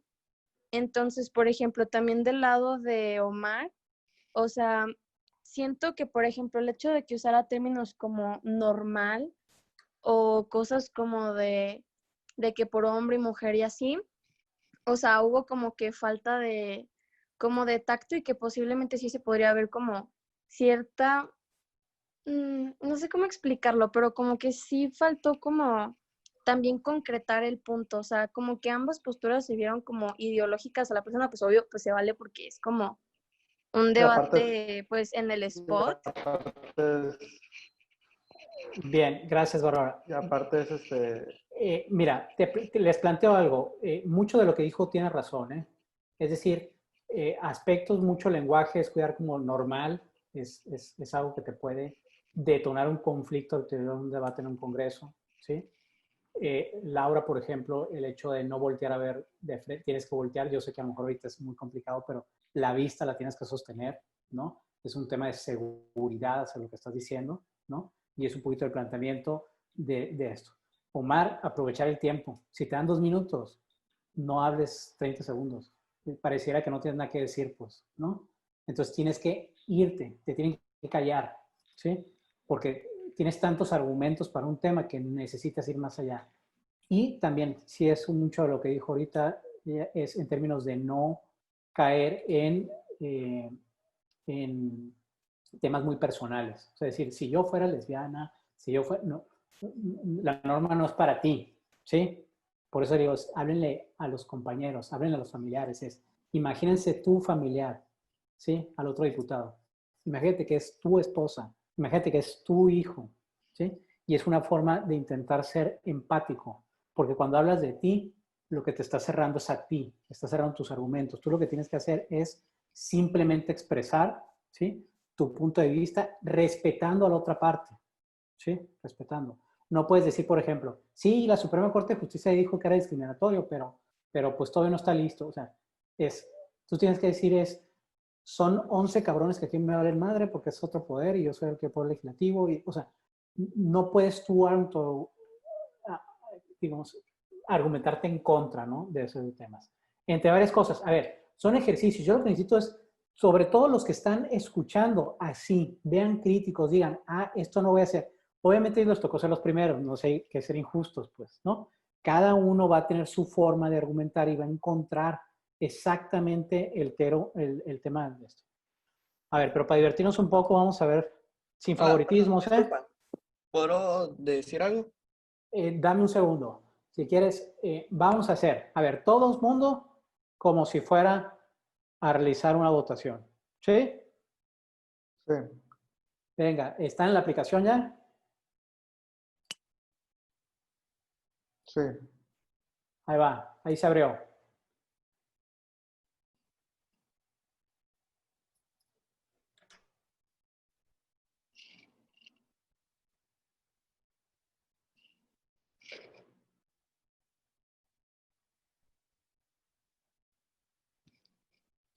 Ay, a mí no se me abrió. A mí tampoco se me abrió.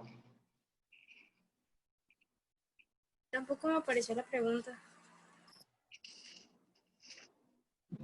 Yo estuve batallando con los pasados y tenías que volver como que a iniciar sesión con el código. ¿Se tiene que estar refrescando? Si tú lo dejas ahí, se refresca solo, ¿eh? Okay. A ver, bueno.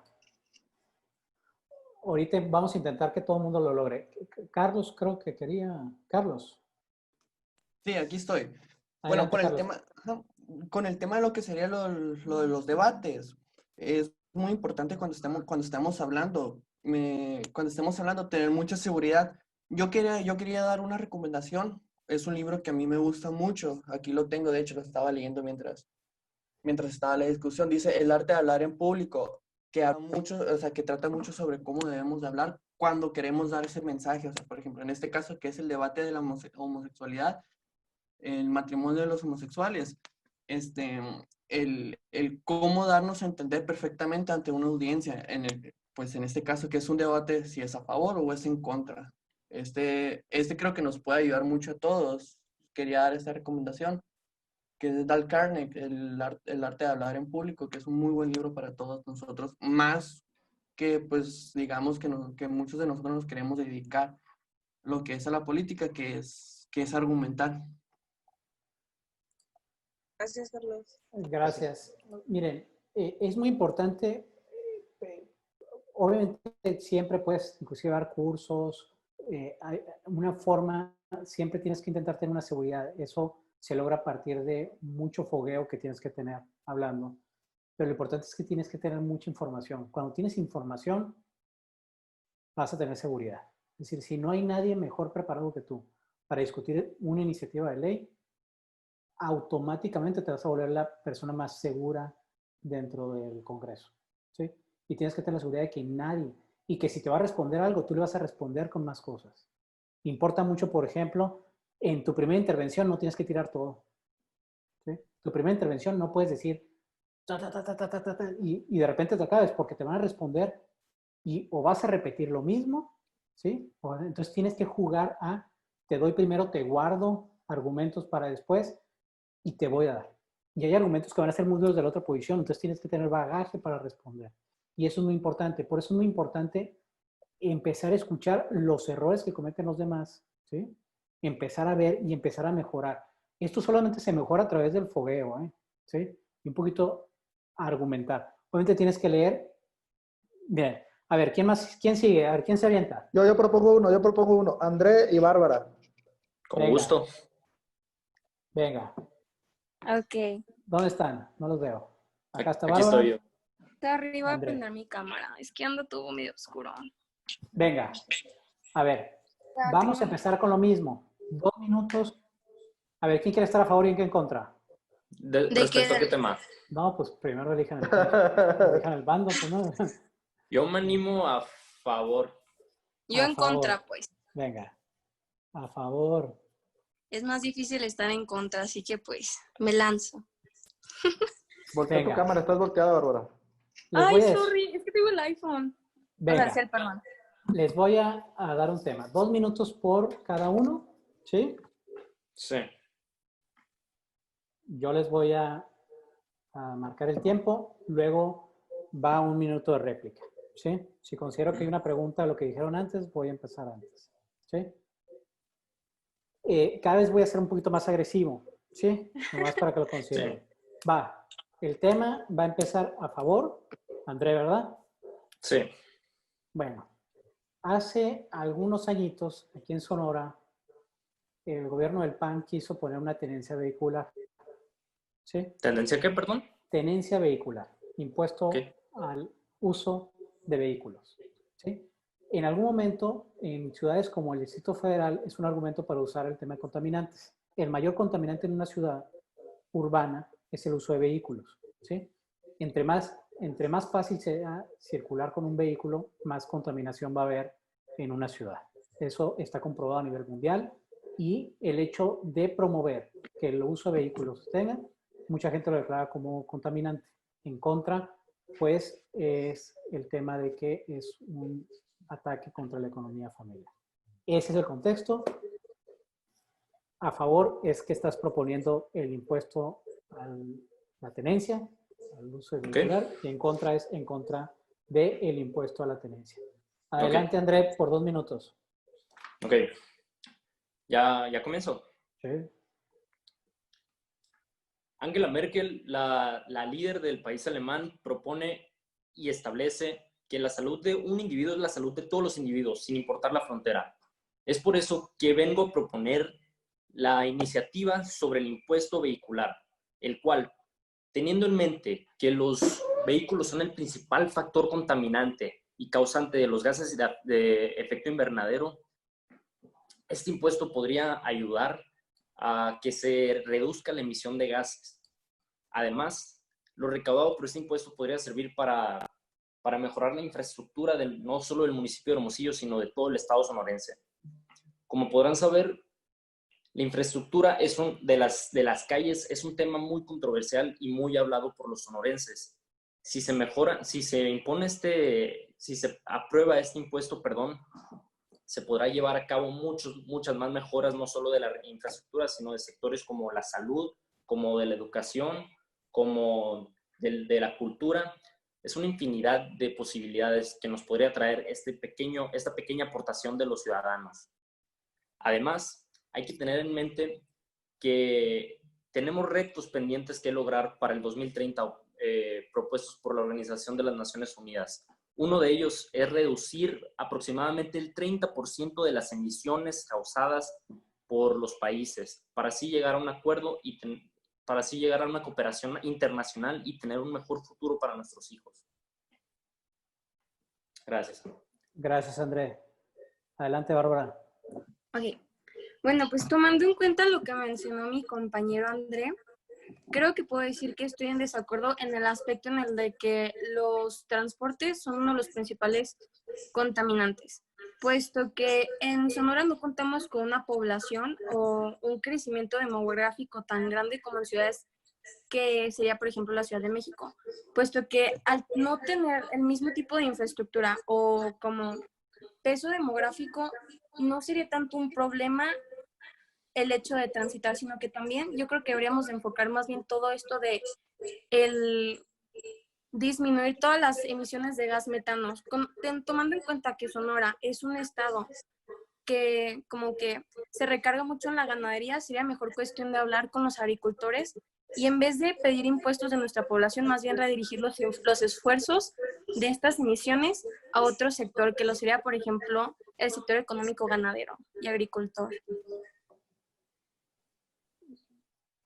Pregunto súper rápido fuera del debate. ¿Me escuchan con eco o soy yo? No, está bien. Ok, perfecto. Es que me escucho como atrasada. Pero bueno. Listo. Bien. Oye, André, preguntaste en tu intervención, dijiste pequeña aportación. ¿No estás consciente de la crisis que estamos viviendo? O sea, durante los últimos 3 meses, 20 millones de mexicanos cayeron en pobreza laboral. Y pequeña, en serio, ¿te atreves a decir que pequeña aportación? Yo sé que a lo mejor desde tu privilegio, desde tu casa, desde tu carro, pues muy fácil decir pequeña. Eso es un insulto para la mayoría de los mexicanos. Más del 56% de los mexicanos no les alcanza para la canasta básica, ¿eh? ¿Sí? Entonces, me parece sumamente una grosería que digas una pequeña aportación. Me parece que no estás logrando ver y legislar para todos. Estás legislando de tu privilegio. Entonces, ¿qué me dirías a eso? Respetuosamente discrepo con tu comentario, pues me refiero que es una pequeña aportación que traerá una gran cantidad y una infinidad de lucros para todos los ciudadanos.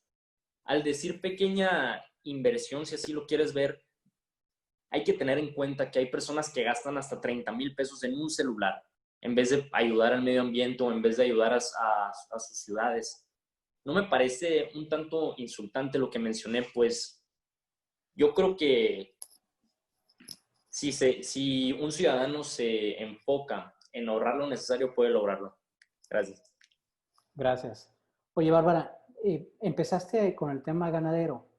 Yo entiendo que el ganado sea el primer contribución, ¿sí?, a emisiones de CO2.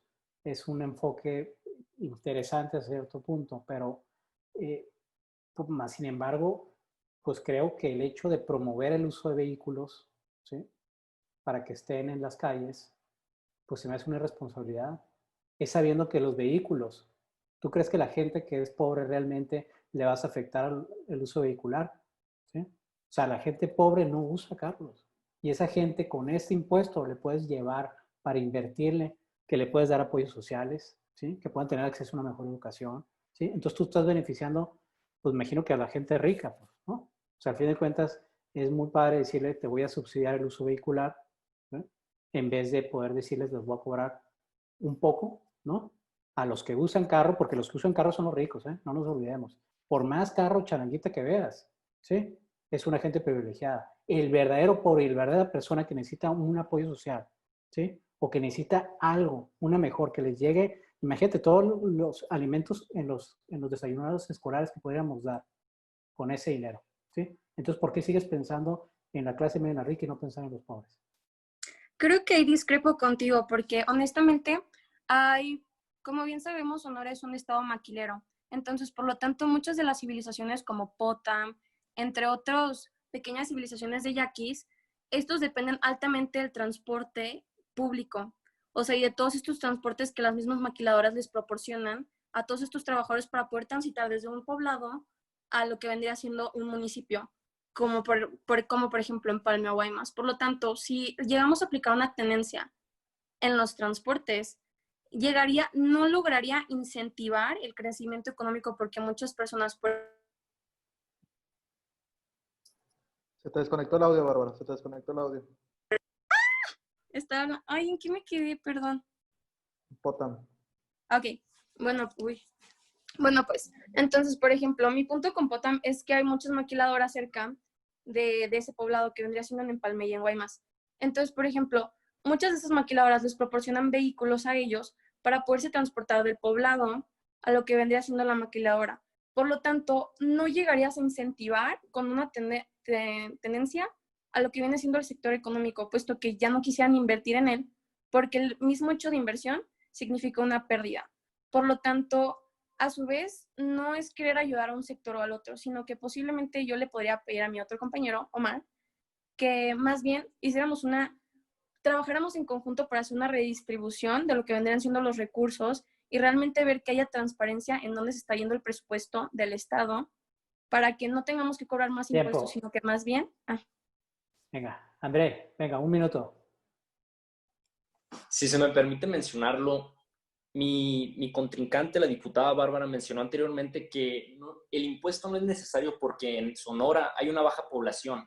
Sin embargo, de lo que no está consciente la diputada es que en el año 2017, Proyecto Puente publicó que Hermosillo es la segunda capital en México con más vehículos.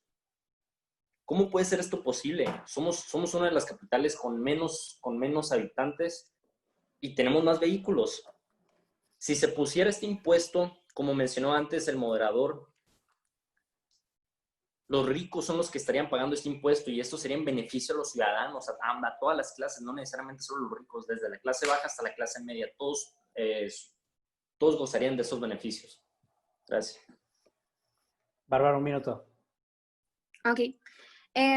Honestamente, yo considero que lo que debemos de hacer es más bien trabajar en conjunto para poder redistribuir todo lo que viene siendo los impuestos, porque no podemos seguir pidiendo más de la población si ellos no ven de nuestra parte que haya apoyo. O sea, así como tú mencionabas anteriormente que no contamos con mucha infraestructura y pues como yo decía que no contamos con una densidad demográfica significante, pongo en cuestión mucho ese argumento de que seamos la segunda capital con más vehículos, poniendo, por ejemplo, a la par a lo que vendría siendo Monterrey, Nuevo León y a la Ciudad de México. Entonces me gustaría como cuestionar esa fuente y a su vez pues reiterar que necesitamos redistribuir lo que ya tenemos como ganancia como ganancia estatal y volver a replantear los objetivos y el plan de desarrollo del Estado, más que volver a pedir impuestos. Gracias. Bien. A ver, muy bien. Sí tienen que un poquito. Yo sé que el tema de bote pronto complica las cosas, pero así normalmente funciona y tiene que funcionar. Sí importa mucho los datos, ¿sí? No más que el dato no se tiene que tirar en bruto, ¿sí? O sea, tú tienes que poner el dato, normalmente el dato, y no tienes que decir, oye, va este dato y ahí paro el tema. Tienes que ir más allá, tienes que empezar a socializar el tema de qué estás hablando. Por ejemplo, si tú te vas al caso de POTAM y todo eso, alguien que te hubiera dicho, oye, no estoy hablando del transporte laboral, ¿sí? Es impuesto al uso vehicular familiar, según esto, según las tasas de esto. Entonces, normalmente tienes que cuidar mucho los argumentos para no irte y no encerrarte tú en una esquina con tu argumento, ¿sí? Irte a un tema tan específico, un ejemplo tan específico que se vaya a alejar del entendimiento de todos, ¿sí? O sea, tienes que ser amplio, tienes que buscar que sea lo más común, ¿sí? Es mucho más fácil decir, oye, sí, pero no es de ricos. ¿Por qué? Porque mira, la fulanita de tal que vive en una colonia lejos tiene que recorrer con esto. Se compró un carro con 8,000 pesos, con mucho de esto, para transportarle y llegar a su trabajo. O sea, es personalizar a los temas. Porque si te vas al problema de una maquila o desarrollo económico, la verdad es que yo te entiendo el punto, pero es mucho más complejo de socializarlo en términos de escuchar a los demás. Y André, bien, pero obviamente también hay que aprovechar el tiempo, ¿no? O sea, otra vez, si se cortan, no están aprovechando el tiempo, es preferible que los callen, ¿no? Y para eso es preferible dosificar las intervenciones que se tienen. Porque si tiras datos y empiezas a decir nadie te va a escuchar, ¿sí? Entonces es más importante tirar el dato y sobre el dato empezar a construir una historia, ¿sí? Tienes que empezar a construir una historia para argumentar y que te escuchen más o menos el tema. Entonces vamos a ver otra. Si va. Vayan pensando quién sigue. A ver, aquí habían dicho que alguien quería, ¿no? Yo le entro con alguien. Hola, David. ¿Tú y yo, Julio? Dale. Fierro. No, si hay alguien más que quiera participar, no sé si alguien más quisiera participar. Yo le meto 200 al Julio.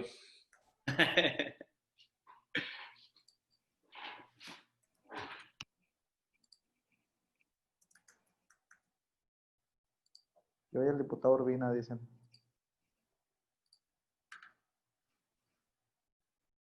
A ver.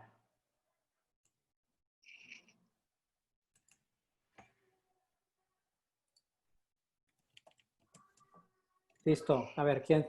Vamos a votar, ¿eh? Otra vez, les pido, chequen los argumentos, ¿no? No si están a favor o en contra. Pónganse en un modo neutral y piensen quién los convenció con los argumentos. Métanse en el papel de una persona que tiene que tomar su decisión en ese momento. No conocían el tema, se los explicaron los dos y quién está a favor y quién está en contra. Disculpe, Eduardo, ¿cuál es el código? Perdón. 84271. Ajá.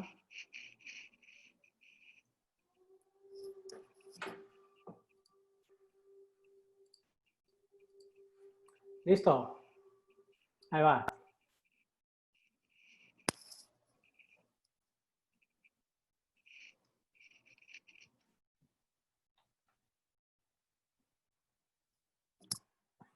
Le puso más tiempo. ¿Quién se va a animar? Rífate, Eduardo, con el David. Yo también voto por el diputado y el David. Bien igualada yo, Eduardo. Perdón, diputado. No, Eduardo, por favor. Ya. Gracias. No se me va a quitar eso, hombre. Pero pues yo pongo los temas. No.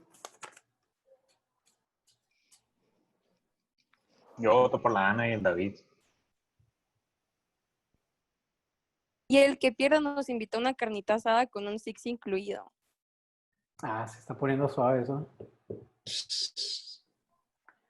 Oigan, sí, miren, el tema de esto es intentar, yo creo muy importante que cada uno de ustedes, si les gusta el tema de poder llegar a ser diputados, lo más que tienen que desarrollar es la habilidad de argumentación, ¿sí? Aquellos que estudian Derecho es mucho más fácil que la desarrollen porque parte fundamental de la, digamos, de la carrera es la argumentación jurídica, ¿no? Pero no es exclusiva, ¿eh? O sea, no porque eres abogado vas a saber, porque tienes que saber tener una seguridad en tu conocimiento. Entonces, es importante irla desarrollando en medida de tener un conocimiento, ¿sí? Ahorita, inclusive ustedes lo que pueden hacer es empezar a intentar. Por eso la primera pregunta es, ¿qué es lo más importante? Es argumentar. Normalmente, por ejemplo, a veces vas y argumentas, aunque sabes que vas a perder el debate, ¿eh?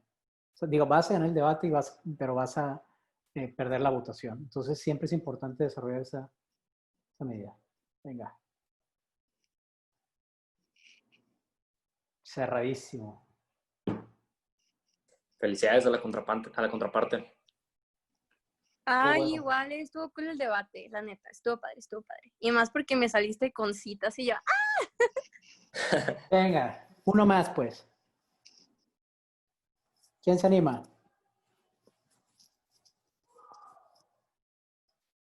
Yo le entro. Venga, Michelle. ¿Quién más? ¿Contra quién? Contra el David. Venga, David. Ah, mira, ahí está Manuel Borbón. Manuel Borbón también acaba de entrar. Ahí está Manuel. Gusto en saludarte, hermano. ¿Qué tal, David? ¿Quién es? No sé si quieres con quién. Ahí está Mish, estoy yo de Gallo. La Mish, ya. ¿Contra quién, pues? Contra Manuel Borbón, Fierro. ¿Quién a favor?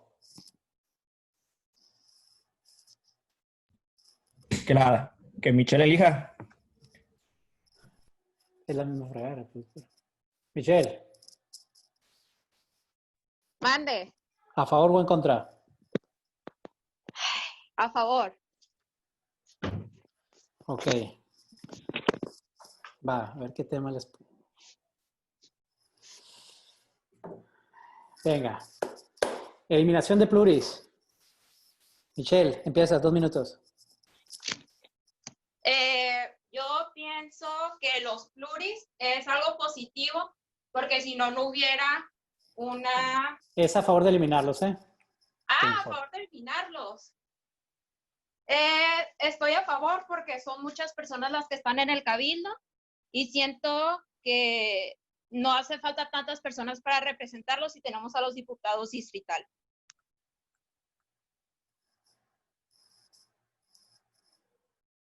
¿Cuánto tiempo me queda? Como 1:30. Hasta ahí la voy a dejar. Muchas gracias. Gracias. Manuel, en contra.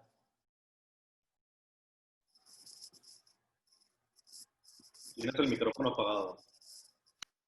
Ahí está. Muy buenas noches a todos.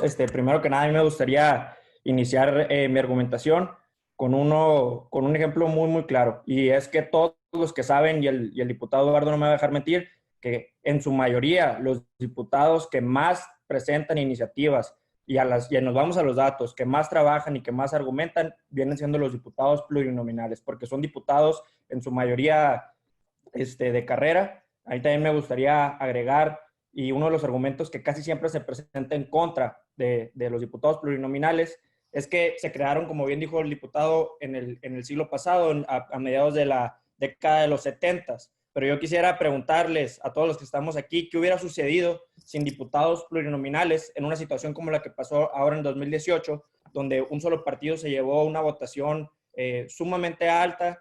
Si quitamos los plurinominales, esto nos deja sin representación a muchas personas que a lo mejor no pensamos igual como pensaron todo este tipo de personas, inclusive a muchos de los que están en este foro, que son panistas. Si se les hubiera quitado a los diputados plurinominales, tanto en el estado de Sonora como a nivel federal, se hubieran quedado sin representación. Entonces, yo creo que antes y ahora estoy sumamente convencido que los diputados plurinominales cumplen su función de representar a los mexicanos, de representar a las mayorías y de brindarle voz y voto en la Cámara a muchos mexicanos que pensamos diferente. Gracias. Sobre todo que son un contrapeso para en este caso, el régimen, no son la oposición. Michelle, adelante.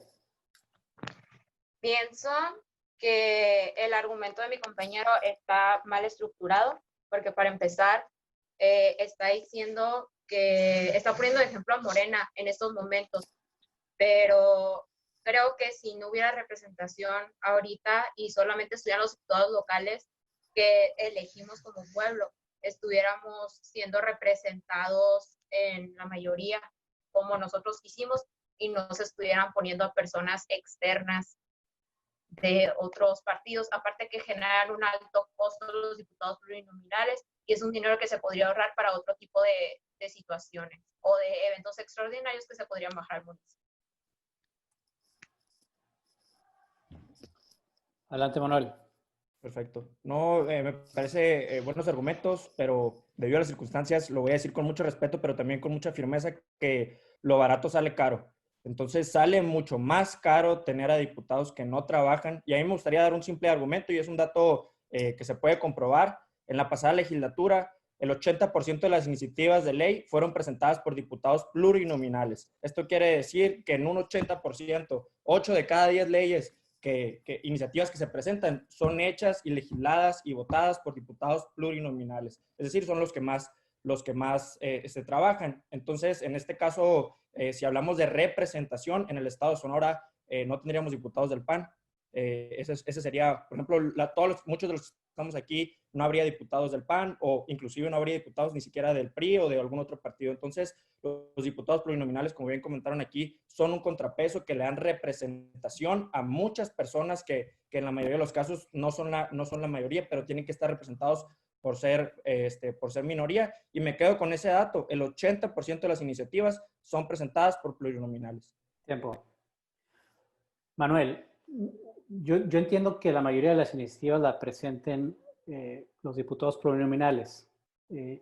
Obviamente, pues es gente que viene de los partidos, son electas por los partidos, no electos por la ciudadanía de manera directa. Mucha gente no lo sabe, no sabe quiénes son, ¿sí? Pero también si quieres hablar del 80%, pues creo que el 80 o el 90% de los actos de corrupción de diputados vienen de los diputados plurinominales, porque no le deben nada a nadie, pues. No tienen que regresar a sus colonias, no vuelven a estos, no le deben más que a los presidentes de sus partidos. Entonces, el defender que los plurinominales son los que saben, cuando estás defendiendo, verdaderamente lo que estás defendiendo son las mafias del poder de los partidos, pues. Entonces, al final de cuentas, no es más justo que el que se va a las urnas, el que se la raja, el que el ciudadano lo conoce, que toca las puertas y que el ciudadano hable de manera directa. Ya basta que tengas que darle vuelta a la boleta para saber quién es el que te va a gobernar, el que va a decir por ti. A mí no se me hace justo. Imagínate todo el tema que decir que porque son inteligentes, porque ellos son los que saben, porque presentan iniciativas. Es decir, pareciera, pues yo lo quería, si quieren presentar iniciativas, pues que se vayan a las colonias. Nadie los está diciendo que no puedan hacerlo, ¿eh? Claro que se pueden en las colonias. ¿Cuál es tu argumento para decir que no puedan ir a tocar una puerta y decir que es su diputado y que van a arrastrar los pies y se van a gastar la suela? Perfecto. Primero, a mí me gustaría iniciar preguntándole a usted de dónde sacó que el 80% de los diputados de los plurinominales son corruptos. ¿En qué argumento viene o en qué artículo viene eso o qué estudio respalda ese argumento? Yo aquí tengo el argumento donde viene de que el 80% de las iniciativas la presentan diputados plurinominales y es algo sumamente comprobable fácilmente. Y en segunda instancia, a mí me gustaría también mencionarle que si el argumento principal es la corrupción, yo creo que nos estamos equivocando de propuesta, porque lo que se debería estar debatiendo aquí es cómo le vamos a hacer para que los diputados no sean corruptos, cómo le vamos a hacer para legislar para que no haya mafias de poder dentro del Congreso del Estado. Ese es el debate y ese es en lo que nos tenemos que centrar todos, no en si los quitamos o no. Yo creo que nos tenemos que centrar en cómo llegan más personas y más diputados que tengan la capacidad y que presenten iniciativas de valor. Yo le estoy presentando un argumento sólido y que es fácilmente comprobable de cómo se presentaron las iniciativas. Y si el argumento también es la corrupción y le falta dinero, pues yo le quiero decir que, por ejemplo, muchas iniciativas como la del aumento del salario mínimo y muchas más se han presentado por plurinominales. Entonces, Tiempo. Gracias. Michelle, yo creo, digo, y se me hace muy válido querer ahorrar dinero en temas de los plurinominales, ¿no? Porque al final de cuentas es un costo. Pero no se te hace que dejarías a la oposición sin defensa. O sea, ¿te imaginarías un Congreso del Estado con 20 diputados de Morena y qué vas a hacer con el 16% del PAN? O sea, ¿qué vas a hacer si ellos quieren aprobar el aborto el día de mañana y pues no tienen el PAN? Ese 16% de la gente que votó por el PAN, pues no tiene representante, o la gente que votó por el PRI, o la gente que quiere cuidar a la familia, o que quiere mucha argumentación. ¿Por qué le das todo el poder a unas personas cuando, para ser sincero, esos 20 diputados no representan ni el 40% de la votación? Estás dejando al otro 60% de la gente que fue a votar sin un representante popular. ¿Qué dices? ¿Puedo dar mi punto de opinión o tengo que seguir a favor de quitarlo? Tienes que seguir a favor de quitarlo. Pregunta seria. Pues, pienso que si las personas votaron en las urnas por alguna persona o por algún representante, es la decisión del pueblo. Entonces yo no le veo el caso si una persona ganó por mayoría, que estén diciendo pues que muchas personas quedan sin representación cuando en realidad la mayoría votó por una persona y es por algo, no es nomás porque sí. Bien. A ver, un poquito nomás. Igual, Michelle, necesitas gastar el tiempo. Yo entiendo que es muy difícil a veces intentar convencer de algo que no estás completamente convencido y todo eso. Bien, Manuel, en el tema de cortoargumentar, siempre que alguien te haga referencias a un dato que no te lo dejo puntual, no más que cuidado que te puede regresar de dónde sacó el argumento, ¿no? Entonces es mucho más importante el segundo tema que dijiste, no estamos hablando de eso, pues, ¿no? Si en verdad te preocupa la corrupción, regúlala a través de esto, y eso hubiera sido un golpe, me hubieras dejado callado, pues, ¿no? Entonces, tu segundo argumento era mucho más poderoso que tu primero, pues, entonces, tú, haz de cuenta, tú lo que tienes que hacer cuando te digan eso es, suponiendo sin conceder que ese dato sea cierto, ¿no?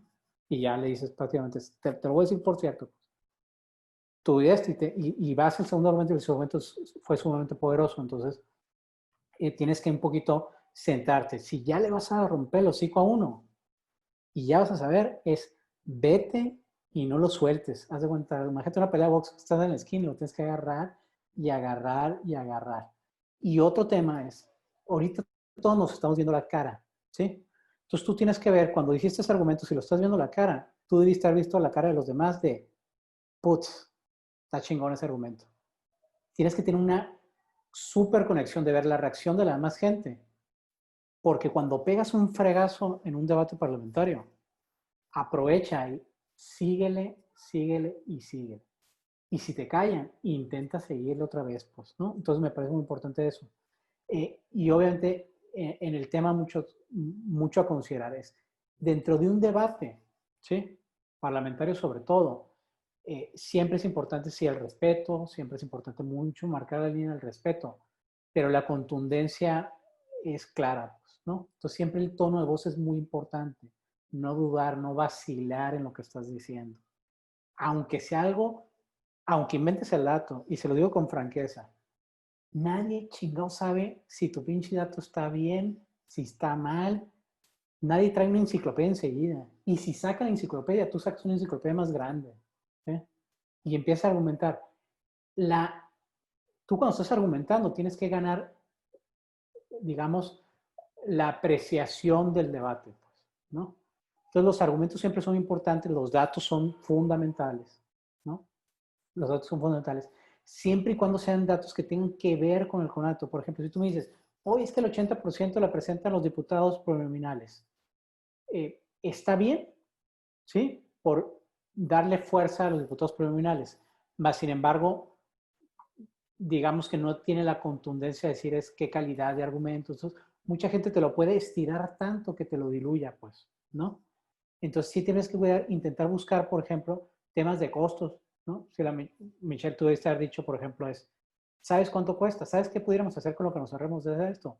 Tantos haríamos. Se pudiera haber pagado tantos de medicinas, ¿sí? No podemos estar respirados en los de estos. Y tú estás pensando en pagar a un diputado plurinominal que no se atreve a ir a tocar una puerta en una colonia, a darle la cara a la gente. Sí, el 80% de iniciativas y posiblemente pudieran ser el 90%. ¿Y sabes por qué? Porque esa gente se la pasa atrás de un escritorio. ¿No? O sea, tienes que buscar la forma de ahogar el argumento del otro, ¿sí? Y como los demás te están escuchando, tienen que decir aquí el argumento le partió el hocico al otro, pues, ¿no? No si tuvo la razón de fondo, sí es cierto que el 80 se vio que es más bravo él que ella y se vio que esto y lo otro. Entonces, siempre es muy importante tener en esa consideración no más el planteamiento. A ver, les voy a poner el siguiente, pues, para votar.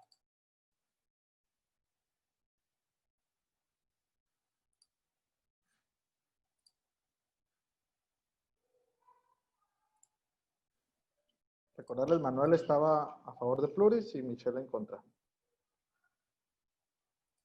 Ahí está.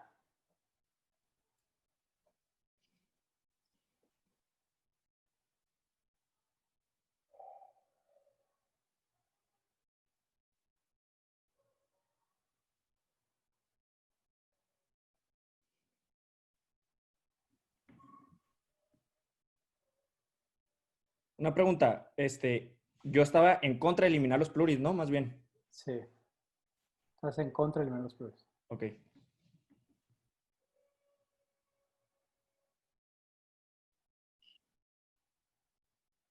Se prendió el rancho.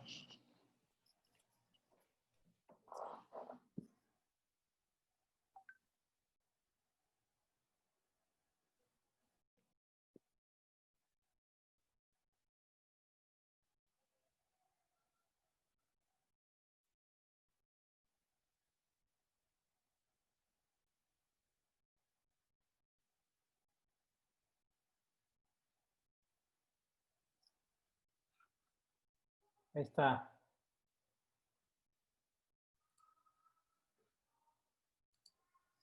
Bueno, digo, no sé si le quieran seguir, pero la verdad es que me parece muy importante recomendarles, miren, yo sé que se están capacitando en diferentes temas, no dejen de intentar capacitarse en argumentación, ¿sí? Como personas que se quieran dedicar a política, como personas que quieran tener un perfil muy diferente, es la argumentación o la capacidad de argumentación que ustedes puedan mostrar sobre cualquier tema. No importa que no sepan un comino de lo que se trata. Cuando tengas y desarrolles habilidades de argumentación, vas a poder salir a flote, ¿sí? Reacción rápida, argumentación. La oratoria es muy importante. Normalmente se centran muchos en los términos de oratoria, cómo hablar en público. La oratoria, como era antes de valorada, ya no está igual de valorada, ¿sí? Antes el tener muletillas era muy mal visto. Hoy prácticamente, si ven a muchos de los políticos, el que mejor es evaluado es el cabrón que se ve más, que conecta más naturalmente en su discurso con la gente. Muletillas, no exceso de malas palabras, sí se pueden usar malas palabras como reforzamiento, no en el Congreso, ¿no? Bajo ninguna circunstancia, ¿sí? Pero a la hora de argumentar sí puedes utilizar fregado, o sea, ciertas fronteras, pero es una cuestión que tienen que ir desarrollando ustedes. Yo les sugeriría, hagan círculos de debate, hagan círculos de contrastes, simuladores de debates legislativos, ¿sí? Confróntense, ayúdense a mejorar unos a otros, ¿no? Sean sinceros, y de tal modo se van a ver que van a ir desarrollando una capacidad que a futuro les va a servir de hándicap a los demás, pues, ¿no? Siempre es importante mucho apéguense más a la naturalidad, ¿sí? Ya no se estila estos cabrones políticos que hablan bonito y utilizan frases, demás, sean muy naturales, empiecen a desarrollar eso y van a poder ser buenos legisladores. En la otra materia, y se los digo francamente, es en el tema del desarrollo ético de los diputados. Sí me gustaría dejarles un tema. Ser diputado no es, ¿cómo les digo? A ver, estar en política y tener un puesto en política alto, no todo es miel sobre hojuelas. No se imaginen esta figura glamorosa del tema. Tienes que tener mucha piel gruesa para estar en un ambiente que te obliga a tomar decisiones muy complicadas.